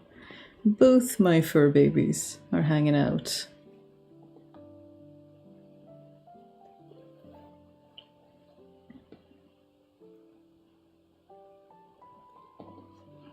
Scarves are great because they are simple and repetitive to make. A nice break from projects that demand a lot of concentrations. Yes, I like round, like straight up cowls for the same reason. Like, a part of me would like to make a more complex hood that is knitted, you know, all the way up and then around your head to sort of keep you nice and warm. But that is a more involved process, and it's very nice to just like cast on a bunch of stitches, knit some patterns, and then cast her off and be like, she's done.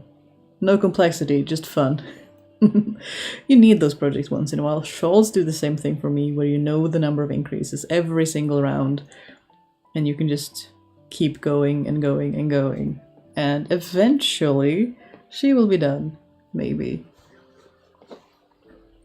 And maybe... Oops. And we are about to have some ads, so hydrate if you would like, and we'll see you in a moment. This is just my tea, darling. It's not cat snacks. I'm sorry.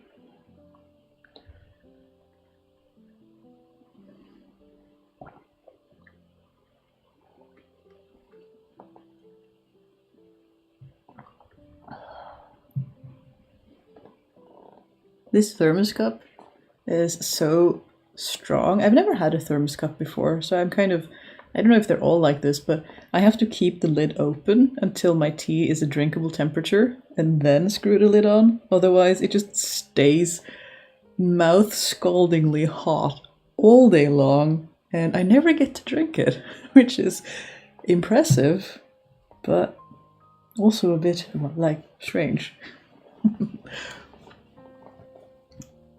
Honestly, the fact that your dress is dressed in clothes you made yourself, it's something impressive, and they should be in awe instead of judgy. Yes, I agree. Making your own clothes is very, very cool, and absolutely something to celebrate in this fast fashion day and age. But I only see small sizes in museum, and then the answer being yeah, because they were grown out of and thus survived, where the normal sizes were worn to shreds and cut down and sewn into other stuff, survivor bias. And also, we do know, in addition to survivor bias, that museums, and they also, a lot of the museums admit to this, museums also have a pretty bias.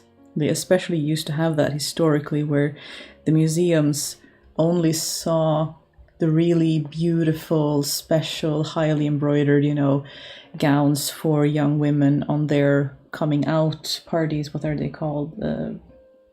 The ball where you were presented to high society, or whatever the rich people called them. I'm not very well versed in rich people history, to be honest. I'm much more interested in common people history.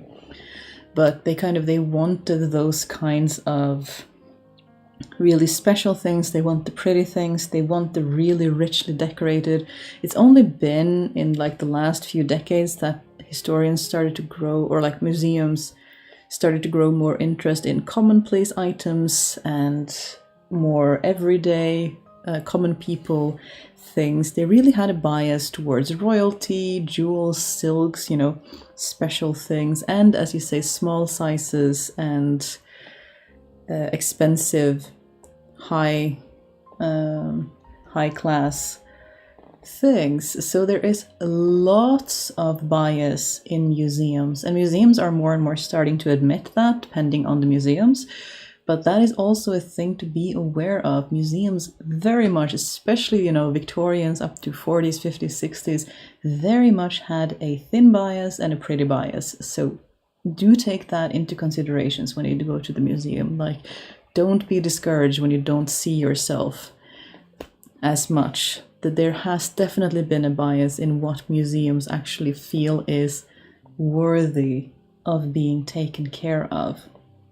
In addition to the survivorship bias that Anrike talked about, where larger pieces of cloth have more cloth, so you're more likely to restitch it into something else, whereas a very special gown that only someone fit into when they were a young slip of a girl and wanted to keep for the memories is more likely to be preserved. But if you're a working woman and you need a new skirt, the old skirt is probably going to be used for patches and parts and lining and petticoats and what have you. They get worn to shreds.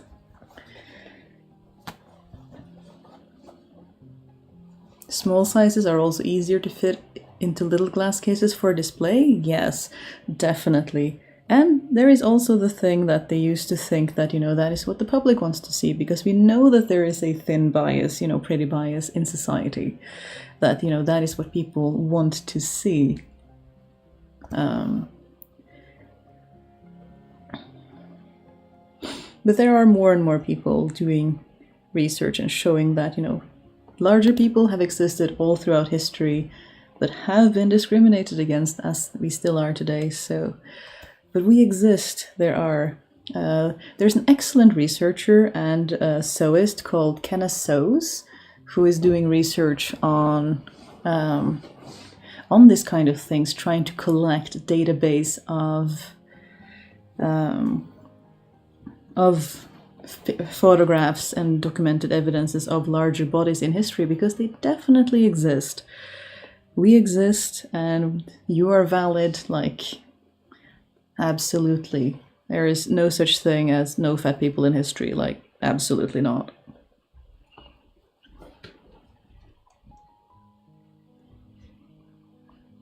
Just sad that this is still a topic in 2024. I agree. It shouldn't be, but here we are.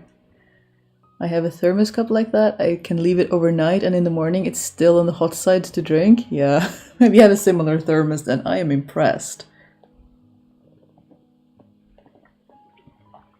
My dog is sleeping on the couch pretending to be invisible, so I want to take him out in the rain. Poor doggy. That is very cute though. A big problem is in finding average or working clothes that have survived. Most working clothes were not saved but were reused until they were rags. Yeah, exactly. Working people just couldn't afford to just leave a dress hanging around for sentimental reasons, you know? It's fabric. Fabric is and has historically been very expensive and very valuable.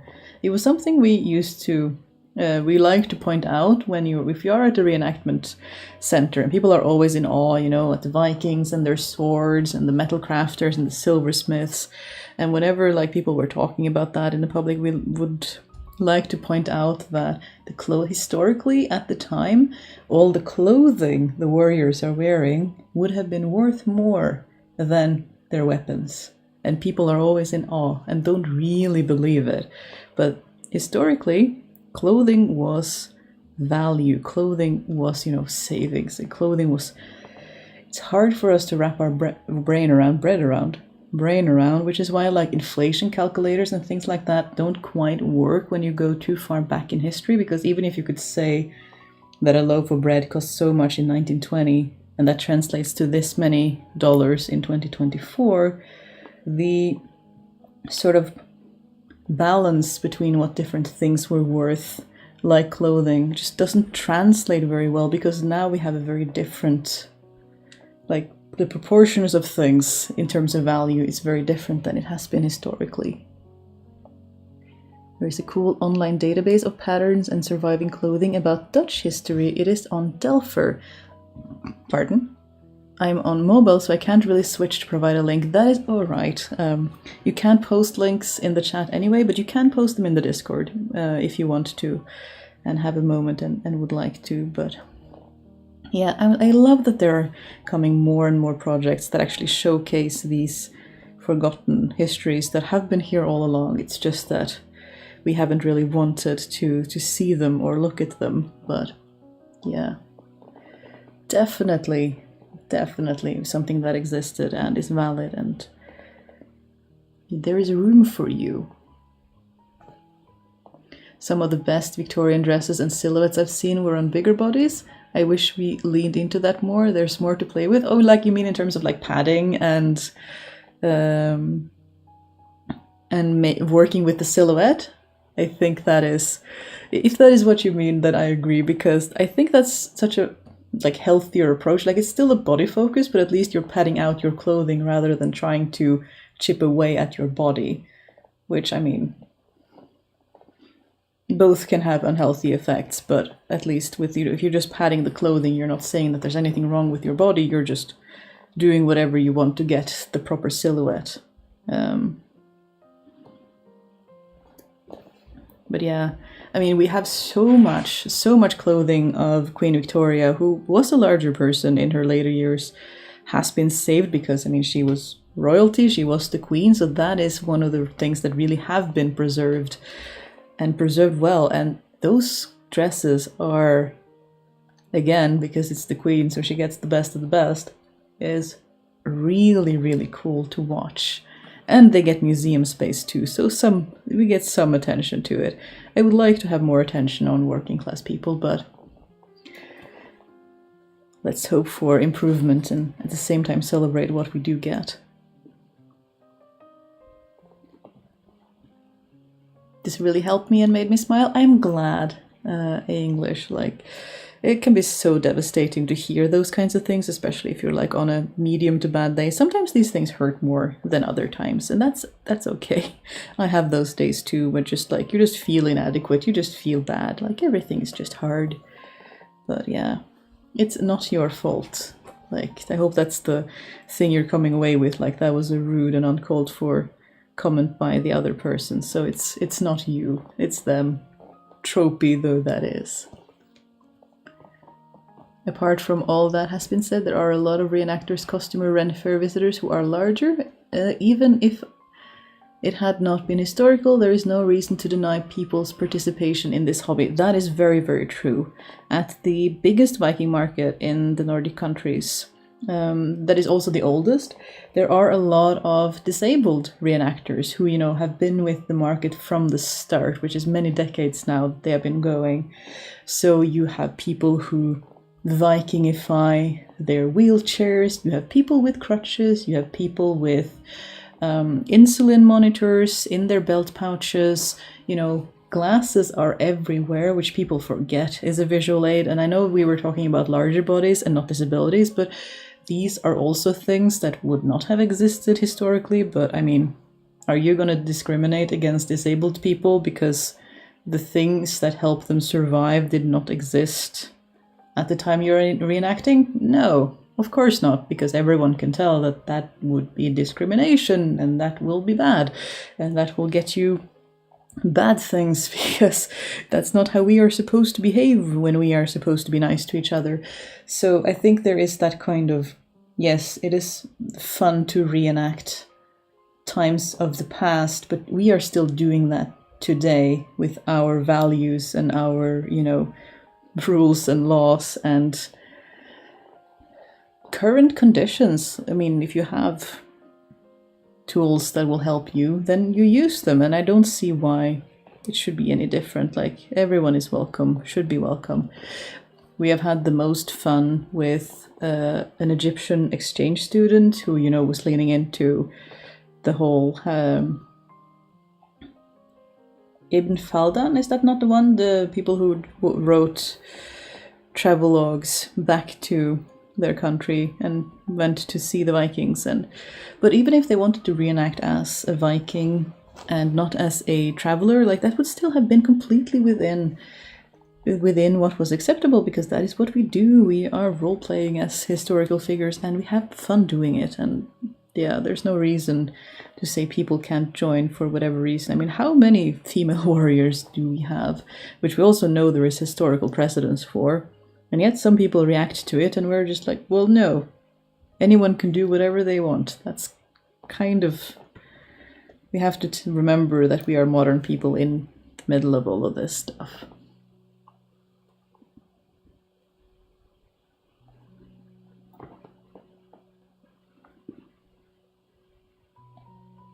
Delphur is now going to live among my many other open tabs. I do love how they started doing like tab organization, where I can like group a bunch of tabs and then collapse all of them, but they're still there. So helpful for project management. Like, if I'm working on something and I'm trying to focus, I'll just collapse like all my emails and all my project management stuff and all the interesting cool links that I'm going to get to later, but not right now. Like, it lives over there.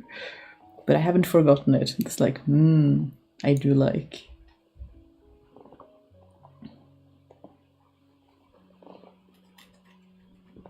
I just mean that big bodies allow for corsetry to do dramatic effects without as much constriction, with or without padding. That is a very good point. Yeah, I hadn't even thought of that. But yeah, there's so much that you can do without being uncomfortable. Like, it's not meant to be uncomfortable. Later, Rebecca Fashions has such awesome costumes, and she's a larger body. She looks awesome in Victorian garb. She really does. And her skill is like, the things she makes, so cool. Absolutely awe-inspiring. Good day, madam. Did you want something? I don't have snuggies for you, but you can have a lap. Yeah, hi. Hi, sweetie. Yeah, you're a sweet girl too.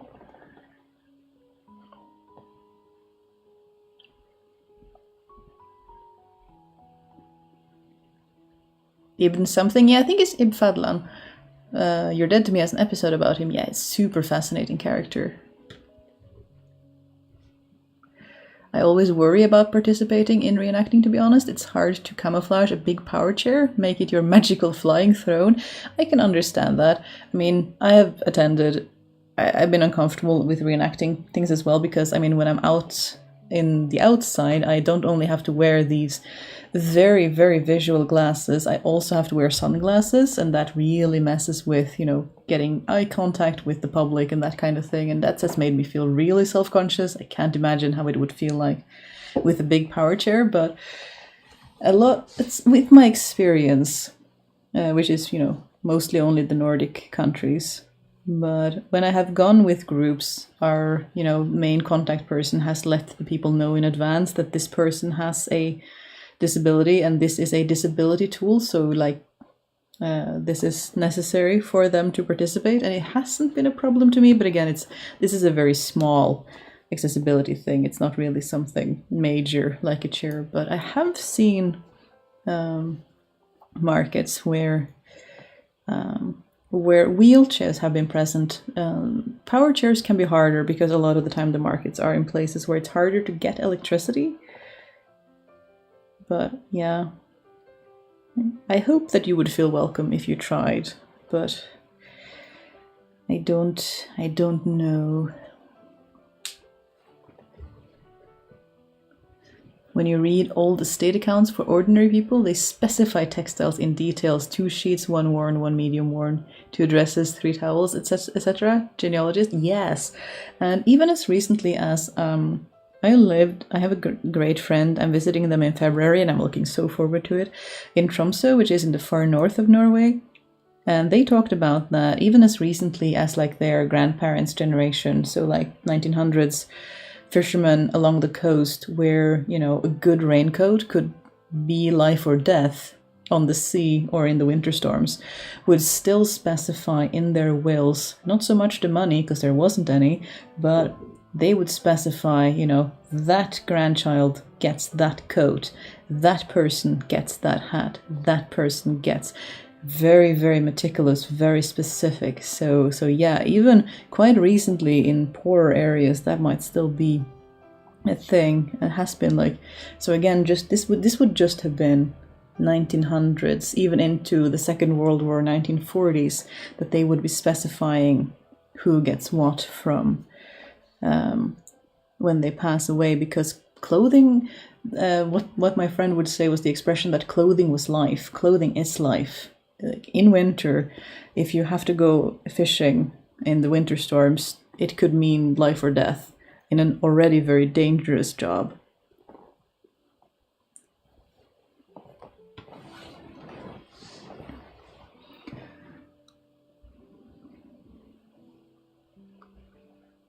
So apparently I've seen some videos about the Iranian Give shoes, which I honestly don't know if it's made with mammen or not.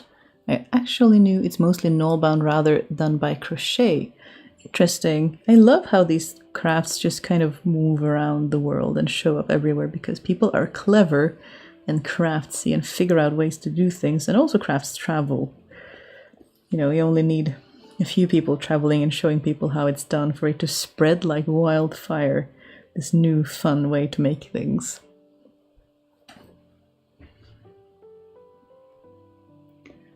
Those tab islands are great for that, not so great for the speed of my laptop. Good point. Should probably reducing mine as well. There were people in wheelchairs in the past, but you can always say it's magic. Yeah, it's hard. Magic is a cool excuse. Always go with magic as a cool excuse. It's hard to argue against that. So which Norse god would be most likely to magic a chair?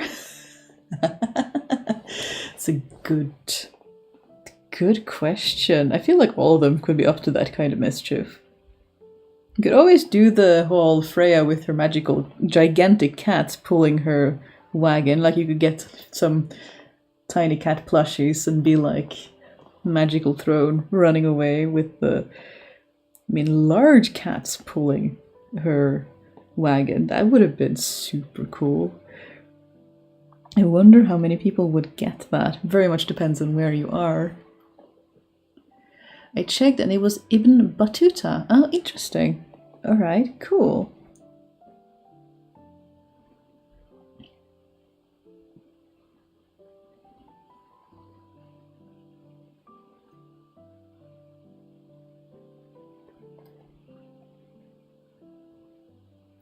Thor had a chariot himself, after all, drawn by goats. Yeah, we have the alternative of being drawn by goats or being drawn by cats. I mean, I gotta admit, I'm leaning towards the cats, but the goats are cool too.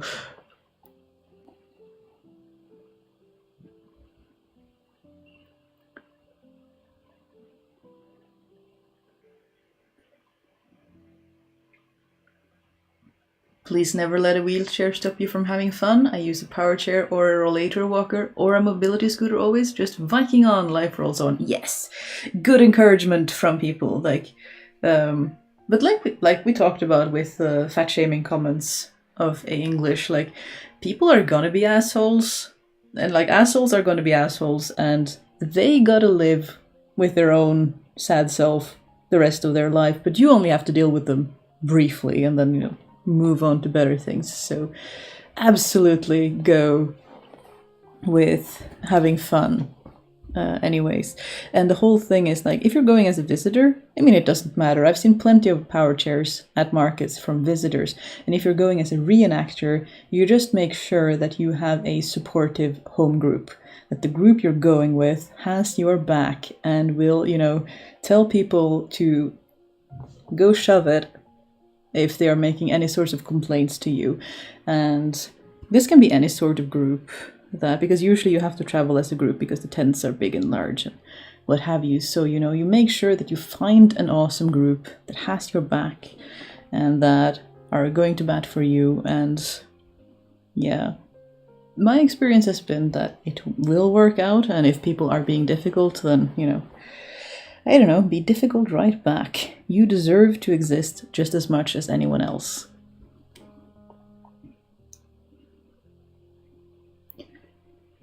I dress as a cat for sure. Yeah. I do wonder if I'm... It's been a while since I brushed up on my Norse technology, though. I have to admit.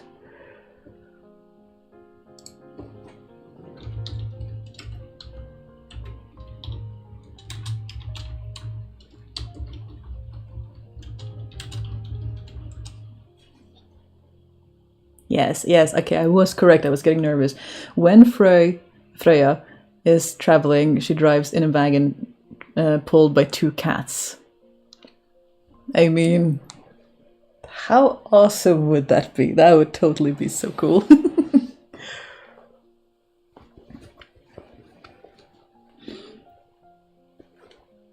But of course, with all the like Freya, and all the different names that are very similar, it can be difficult to find the right one, but Freya is awesome. Very cool. I'd be a very floofy cat for sure. Yes. Oh, and then those cats can stand up for you when people are being difficult? Yes, cats will definitely tell difficult people to shove it if their owners are being harassed. Don't accept that. But I think that it can really be helpful if you have access to it. Have someone with you who can just have your back, just like we are sitting now, having each other's back, ranting about people who are being difficult. That you have someone on your side that, even if it's just ranting about something that was hard and painful, at least you get to talk to someone. Like, having a comfort person can make such a difference. That is not always something that is accessible to people, but my goodness, can it really, really help. If I ever do Viking stuff, I might sew some cat plushies. Yes, do it. It would be most awesome. Which I suppose goes to show how much Vikings valued their cats as well. I mean, when you're having one of your goddesses in a chariot drawn by cats. That is pretty cool. Gigantic cats, no less.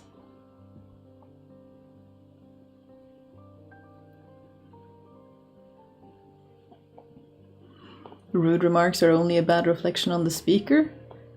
Sadly, there are some judgmental historical customers. There are. I've had judgy remarks about my careful copy of an extant garment. Yeah. The people are everywhere, and people are going to make rude comments everywhere. And like you said, it's mostly a reflection on the person themselves, and they have to live with their sad self the rest of their lives, whereas you can move on with your life. But it still stings. I mean, let's be honest. It's easy to say that you should just brush it off, but it can still really sting.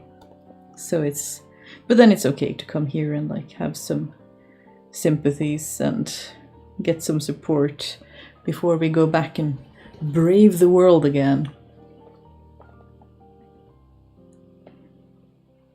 Oh, that is satisfying.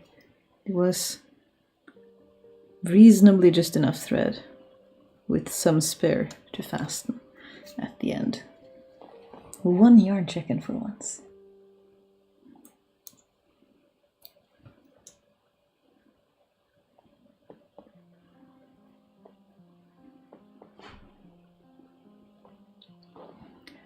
There's an exhibition near me I want to go to for that reason. It's women's dress from the last 200 years. Ooh, those are really... Oh, I love those when they have like the different... You can go through the different ages of history. That can be really satisfying. The university where I live, where I used to work, has kind of that, but for architecture. I think it's really cool because you see it. You just... The first, like the main building... where it's just admin now and some library, is 100 years old. So it's like stone masonry. It looks kind of like a castle, which is exciting in Norway because we don't really have castles. We don't really have... we have the royal family and there isn't really much else in terms of nobility, which I don't mind, but that does mean we do not have the fantastic castles of, southern France and other countries. So that university building looks like a castle, and it kind of gets called that as well. But then as you start there and you walk through the campus, which of course, as most universities, kind of bloat with time and expand and expand and expand and expand, you get a tour of the last 100 years, kind of unintentionally, of architecture, because you start where the building starts and then you go through, the 50s and 60s, and then through the glass and metal, more modern buildings, which I always thought was very cool. Quite a fun little detail right there. Oh, it was continued, yes, the exhibition with a focus on everyday things, including house dresses and morning wear. Oh, yes. I love that we are getting more focus on everyday wear and the wear of everyday people. I find it so much more interesting what the majority wore as opposed to what the royalty wore, because they had all those resources and all the people that they could exploit, because wages were so different and value of things and wages. And yeah, so much more interesting what more common people wore, because I think that is more interesting. And also, if we want to have a fairer world, more inspirational in terms of, okay, what is a level of comfort that can be sustainable for everyone and not just a select few, but, can enable us to share this magical, precious planet in a way that gets everyone enough.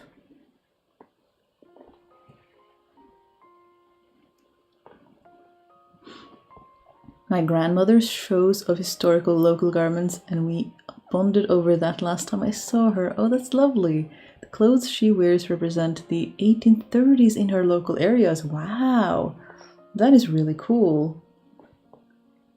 There are so many cool clothing traditions that are local, that aren't getting as much attention as they maybe could.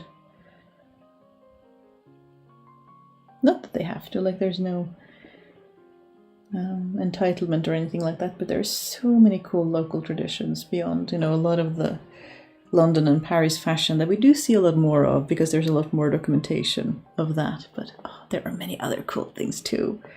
I want to see the other cool stuff too, the local stuff, the hyper local cultures, and yes.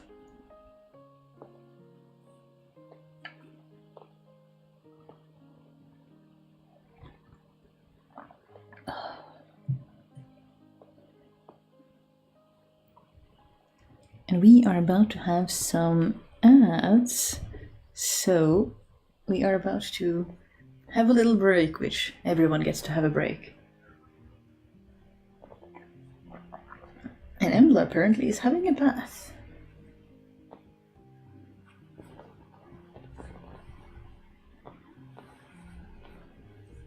Let's do this.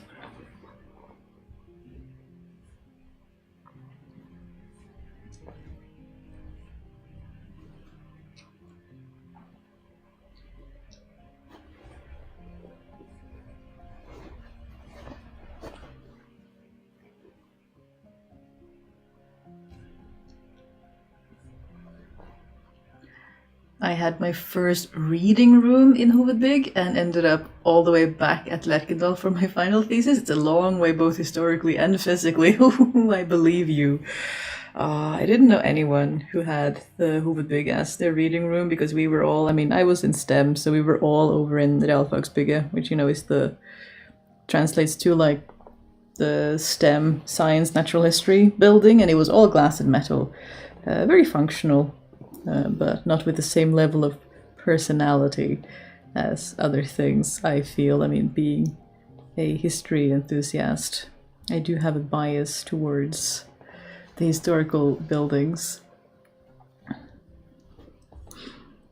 Can I ask what you are making? Certainly, I haven't really showed that in a while, but I am.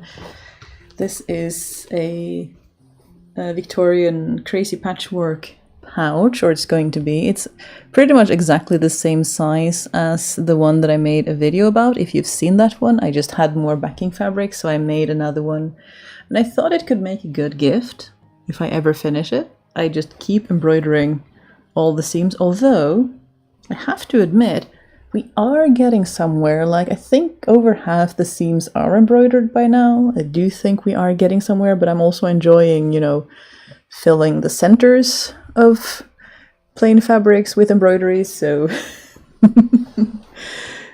these things take a while when you get pulled away by the fun of things.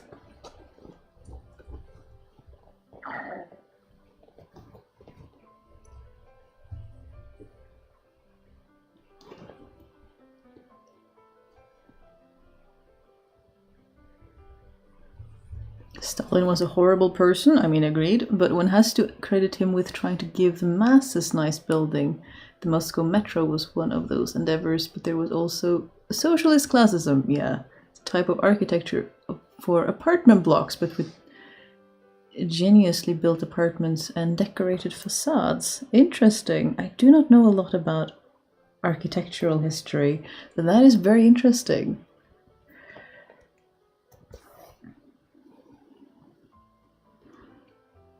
You can say so much with buildings, can't you? Like, there are so many beautiful things. They had to switch to cheaper commie blocks after the war, though, because the Stalin bills were too expensive. Oh, ain't that a history of many things? Good intentions, not enough. Well, as far as that can go. But, you know. Yeah. Trying to give the common people nice things has always been a difficult thing, hasn't it? Ooh, progress? Yeah, we are getting there. Maybe we will get there by the end of the year, like, knock on wood. Who knows? I am not sure. We shall see, but yeah, I'd venture to say that we're a lot more than halfway. Maybe even as much as over 2/3. So I find it hard to gauge the progress because I'm just jumping around all over. I'm not sticking to one corner and working my way out. I'm just skipping wherever I see an empty seam, I shall stitch something. So, but yeah, I think I have a backing fabric, this similar backing fabric for a tiny pouch as well that I might make at the same time. But I love crazy patchwork. It's such a fun way to use up scraps when you have a chaotic and fun mind that enjoys this kind of thing, and it's just like loosey-goosey. I like it. It's giving me life in terms of just being allowed to just do crazy stitches and have fun, and I like that kind of thing. Even in France, there was a lot going on besides the Paris fashions, especially before they really pushed for centralization and homogenizations.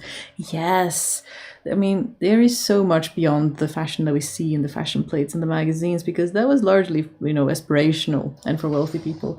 There's so much cool local clothing, and you can see sometimes in certain clothing of Norway that they were inspired by the fashion plates, but they did it with their own twist, and I think that is also really cool because it shows that we're always getting influenced by each other in various ways, but, you know, putting our own spin on it, having fun with it.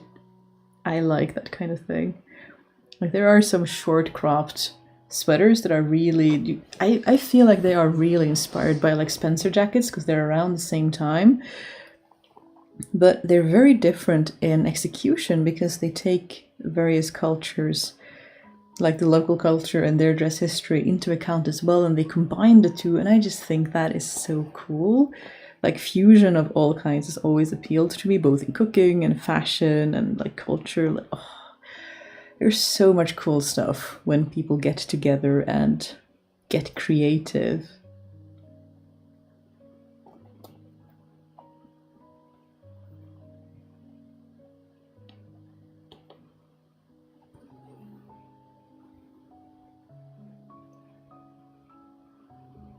Yeah, I don't know about the Galesh shoe, Max, but I do know that they had very thin yarn. A lot of historically, I just think about the York sockets as well. The stitches are so small and so impressive. It's so cool. Even if we know the stitch, I'm still impressed.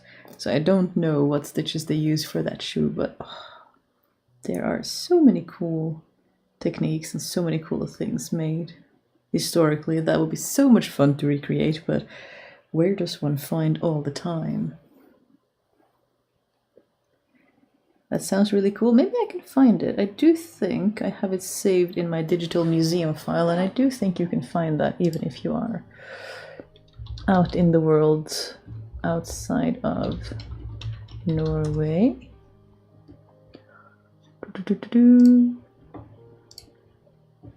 Log in. Such an amazing resource. Let's see, I think it would be in this folder. There she is. Oh, this woman looks so cool. If I wanted to recreate anything, like a whole outfit ever, it would be something like this. But if you can see this, let's see. Oh, come on, cooperate, YouTube, please. She is wearing, I mean, it's black and her dress is black, so it's very difficult to see, but if you zoom in, you can kind of tell that she is wearing a jacket over, and it's a very short jacket, barely covers the dress that she's wearing. It's very short and is very local, has a lot of local style, has a lot of silver that is local, a lot of embroidery that's local, and silver balls and cuffs. But tell me that is not inspired by Spencer jackets. Because these people would have access to, you know, outside influences and fashion plates and magazines, and like they would have been able to see these kinds of things.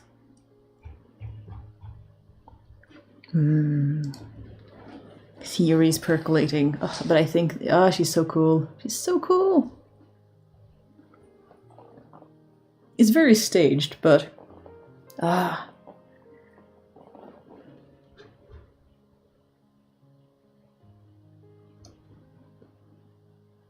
my local college has a new building that is very cool. It has a living plant roof and an indoor wall that has plants and a little fountain, waterfall to keep it watered, and a lot of metal and glass.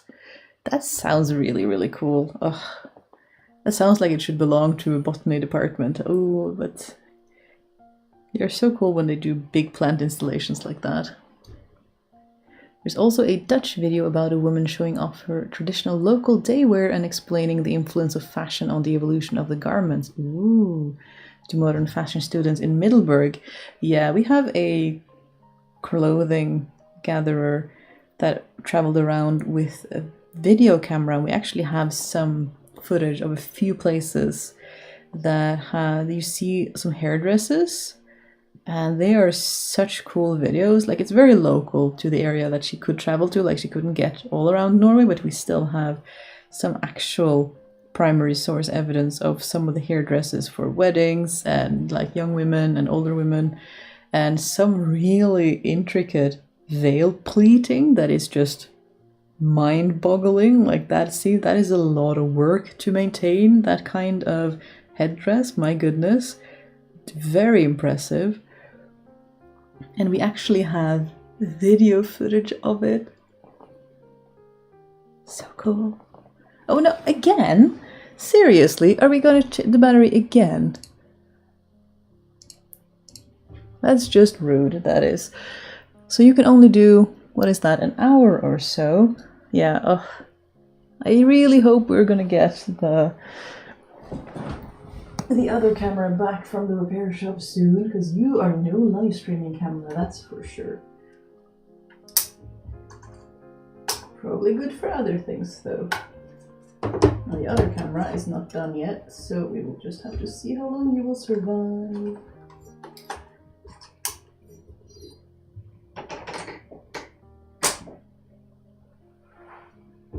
Into the charging box we go. Pardon? Boop. Rude. A very rude camera.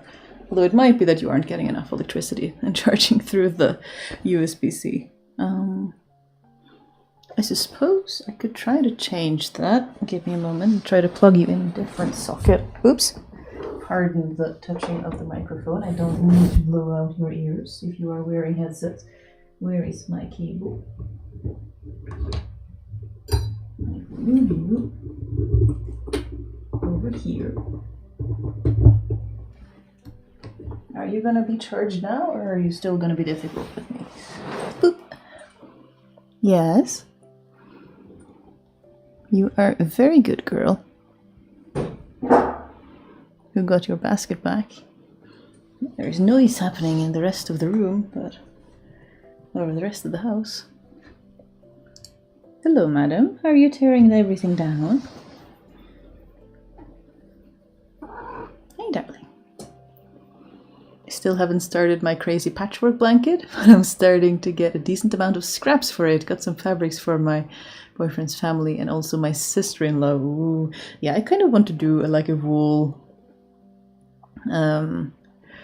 crazy patchwork quilt as well, and kind of just make like some people have suggested that instead of doing everything at once, you do squares and then just do squares of different scraps and then have them stacking up, and as you accumulate more scraps you get different colored squares that eventually become a whole blanket. That could also be quite cool.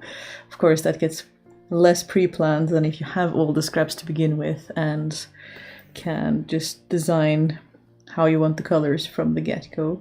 I'm not very good at pre-planning things like that. I just kind of go gung-ho, but depending on your preference.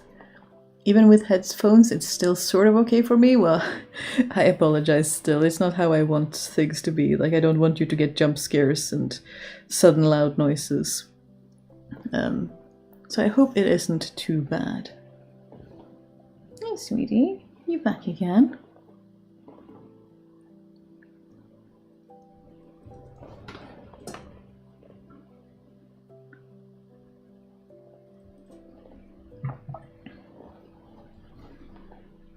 Okay.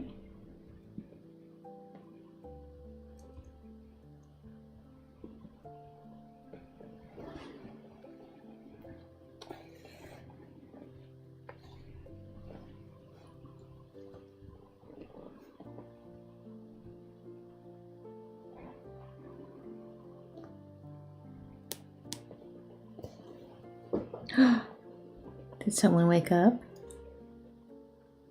Someone else is in the house. Is your favorite person awake? It showcases all the latest ideas for making a building less energy intensive, requirements for running it by how the windows are shaded at different times of the year. Ooh, that is cool if it's also like adapted to local. Oh, yeah, your favorite person is awake. Farewell. Suddenly I am less popular. Aw. Because there was a case in Norway where some architects from the south drew a high school for the north, where, if you are not aware, the north of Norway, past the Arctic Circle, you get midnight sun and polar nights. But in this case, the midnight sun was the bigger problem because they designed it with a lot of glass, with a lot of light, a lot of natural light. And their argument was that the building would cool down naturally at night when the sun went down. In the north of Norway, where the sun doesn't go down for 2 months in summer at all. So they had to make a lot of changes to that building because they didn't know about the local conditions that they were designing for, which I think is quite a sad trend, like similar to the Paris and London fashion that we were discussing about how things get so much more homogenized now. Like you are trying to make so many different strata and biotas and areas of the world like kind of look similar, dress similar, and that doesn't really work because different places have different conditions that need to be satisfied. Like to make people live comfortably, you need different things. So I just love looking at local clothing, local architecture, local designs that are made to work with the local climate conditions, which we are sort of being like, no, all should be metal and glass, but we are realizing more and more how that does not work. It's not the most appropriate thing for everywhere because we have different needs. I'm going to make irregular knot blocks and then keep the edges free so I can assemble more or less organically. Ooh, I like that idea because I have been thinking about how to avoid when it's such an organic, mad all over the place thing, and then to suddenly have a lot of squares cut through it. Like, it's a simple solution, but it could be fun to have some sort of organic chaos going on like that. I like that idea.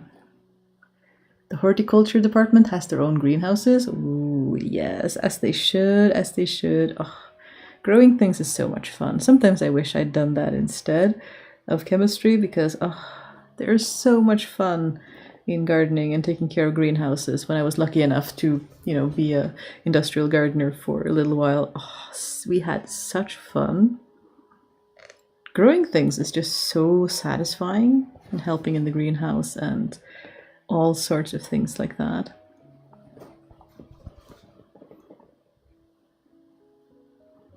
Let's head over here. I'll do similar things over here. Hi. Can I offer you a lap? I do that with granny squares. Use scraps, make squares. I want to make a large sweater or something. That is really cool. I hope you have a good day at work, Kelly. How do they get hired with so little knowledge of the actual conditions? Yeah, I know, right? It's just that they were designing for Oslo and thinking that all of Norway is the same, but because Norway is so close to the Arctic and is so long, climate conditions actually vary quite a bit throughout the country for such a small country, which is a thing that a lot of people from the capital tend to forget because they're used to, their reality being the reality that is the thing, that like everyone has it like they do, and of course that is not the case. It's rarely the case.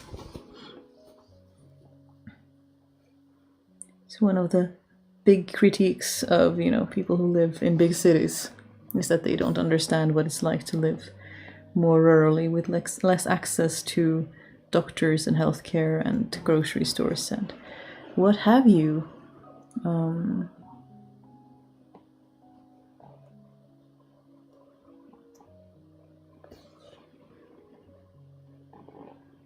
Hello? You're supposed to be on my table, madam. But you are such a very cute... pardon. I know they're roses and they're not toxic to you, but kindly do not eat the flowers anyway, sweetie.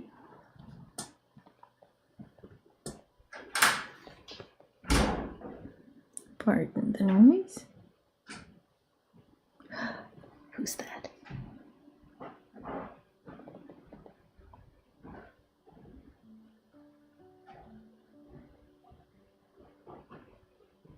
Shall we have a little bit of soot cam before going off to bed for today? Let's see if we can make this work. That's even true for the Netherlands, where nothing is properly far away. I think that's generally true everywhere, that people forget that. I mean, it's the general thing that, you grow up.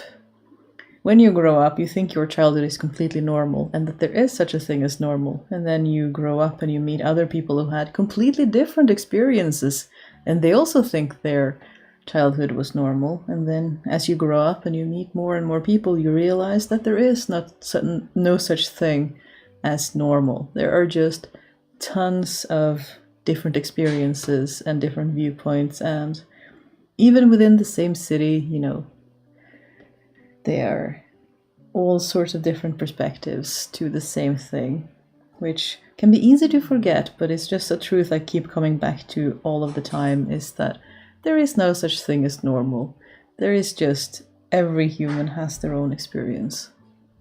At least they're not eating pins. Indeed.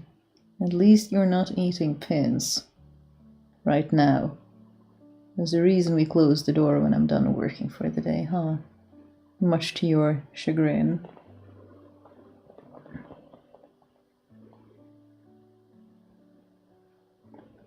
Oh, sweet. You are the most adorable. Flip. I keep telling you, you can't put your bum off my lap because you're gonna slide off.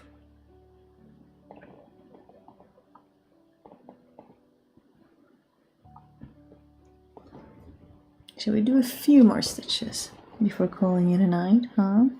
Since you're being such a cute, snuggly little void.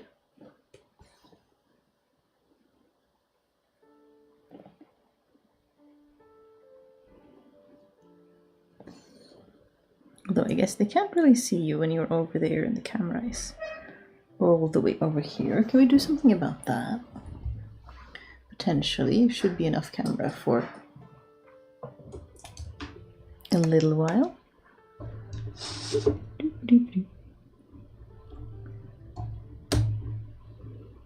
There she is.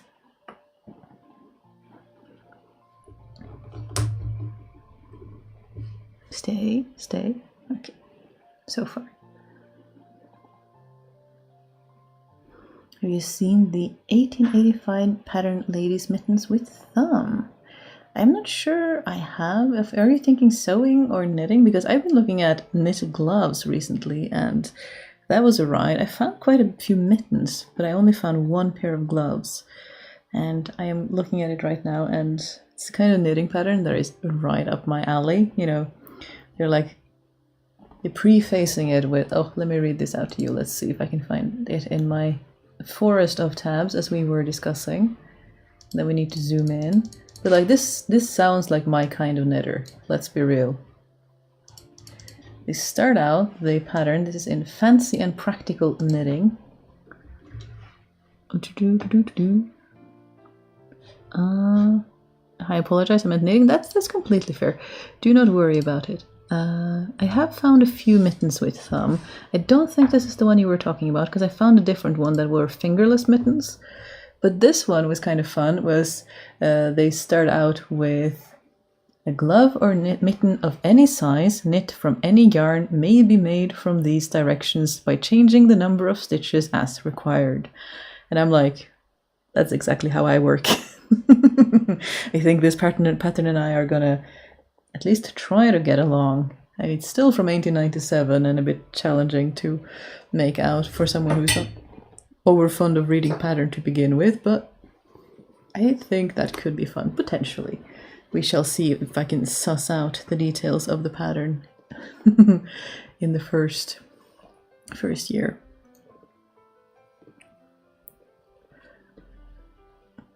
Zoom enhance. I don't think this camera can zoom very much when it's being a extra camera, but we shall try. Snuggly voids are the best voids. They really are. And they can be so snuggly and so lovely and so attention seeking and so sliding off my lap because they still haven't learned to keep their bum within, the premises of the lap, but such as it is. Darling.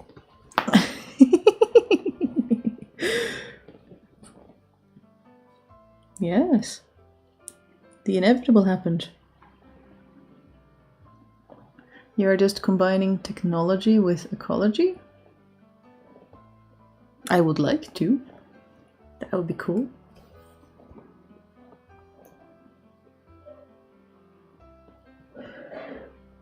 I just like learning things. I don't know.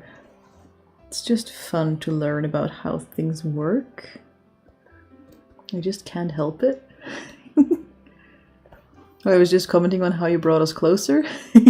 Oh yeah, fair. No worries. I just find it easier to just move the whole camera because my sewing is right over where Sud is. So, oh, I just started knitting, so I've been practicing. I'm excited for when I can actually make something right now. I'm just knitting little dish towels. Oh, that is great practice though for stitch tension and stitch count and everything. That is really good. I did come across a mitten with the thumb. And oh, the forest of tabs, the technology and ecology comment. That, oh yeah, I suppose, yeah. I see what you mean now. I'm sorry, I'm not always following my own context all that well.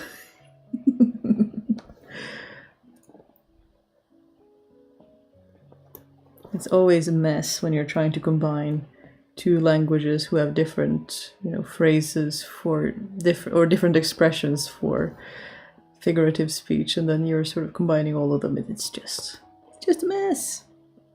Just a mess, and you are adorable.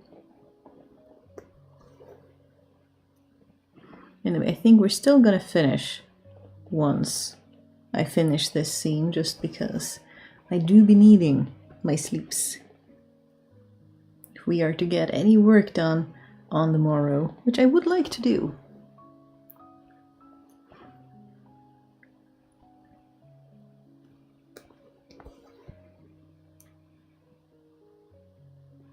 I wonder how I will keep embroidering when I'm because I know that I'm gravitating towards certain colors, like green. Not that you can see it from this far away. But when I've used up all the colors that I naturally gravitate towards, and I have other colors left, it will be interesting to see how we shall continue from there. But I mean, I feel like I have had several embroidery projects in the last few years since I was given this box of, hand-me-down embroidery floss, and I still can't close the lid. I was expecting by now to at least get to a point where I've emptied so much that I can close the lid comfortably, but alas, not yet.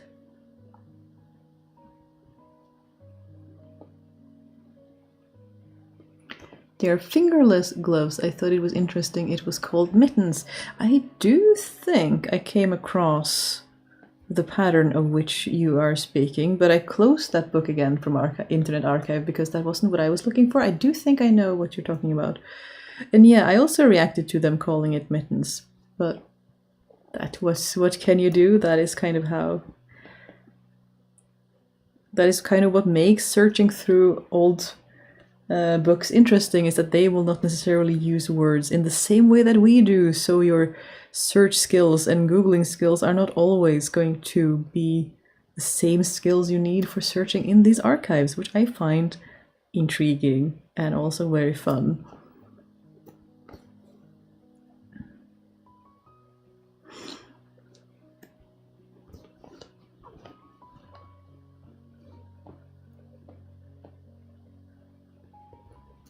Thank you for taking my mind off things for a bit. That's alright. I hope you have...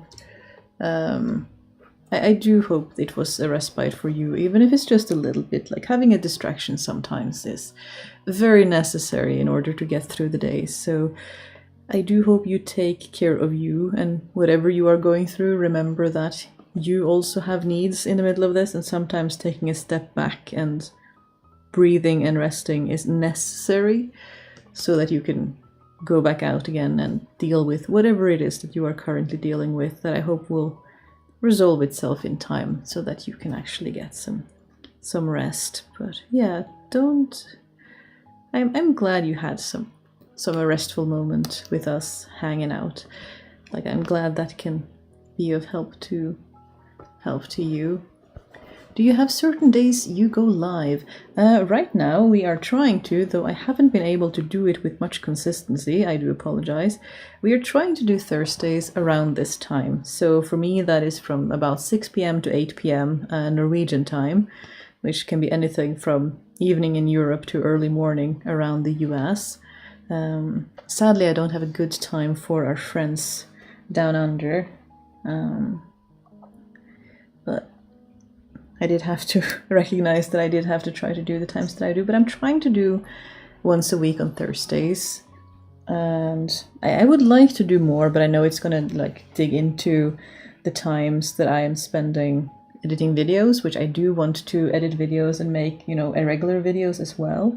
So right now it is just Thursdays, but if you want to make sure, if you can, I encourage you to check out the Discord, because that is where I post if I have to cancel a Thursday because I have a migraine and I can't be on screen because I am, in bed, pretty passed out. So I have recently had quite a lot of migraines. I've had to cancel quite a bit. So I try to do every Thursday and I feel bad when I'm not able to. But that is also the reality of chronic illness. That's kind of accepting it is kind of how it is, how things are. So, helping ourselves and each other accept that that is what it is. I don't know if that helps, but that is where the schedule is right now. We're trying to do Thursdays, and I don't know, I hope to do more in time, but I also am trying to have a workload that I can manage, which at the moment is absolutely not 40 hours a week. I am not there at the moment. I have to take more rest than that, but that's what we try to do. But yeah, if you have a Discord, do check out the Discord, because that is where I will announce if I'm filling up for a live stream that Thursday or not. Monday will be the harder day. It's probably the resolution of the current sad situation. But I will take my time and accept the help and I need from friends around me. I'm glad that you're able to do that. That makes it, that can make it more bearable to be able to take help from others. Yes, I did say that, did I not, Catball? That the lives are usually Thursday around this time? They are, unless I'm sick. But I try to do them every Thursday around this time, as much as I can, as much as health allows. But anyway, I'm having to find some snacks for this snuggly little snugglebug, and then we are gonna call it a night, and I hope you have a good rest of your day, rest of the week, whatever that looks like for you. And hopefully, health permitting, I will see you all in a week, or maybe sooner than that, if we are doing anything in the Discord. But yeah, thank you everyone for hanging out, and see you suddenly. Bye.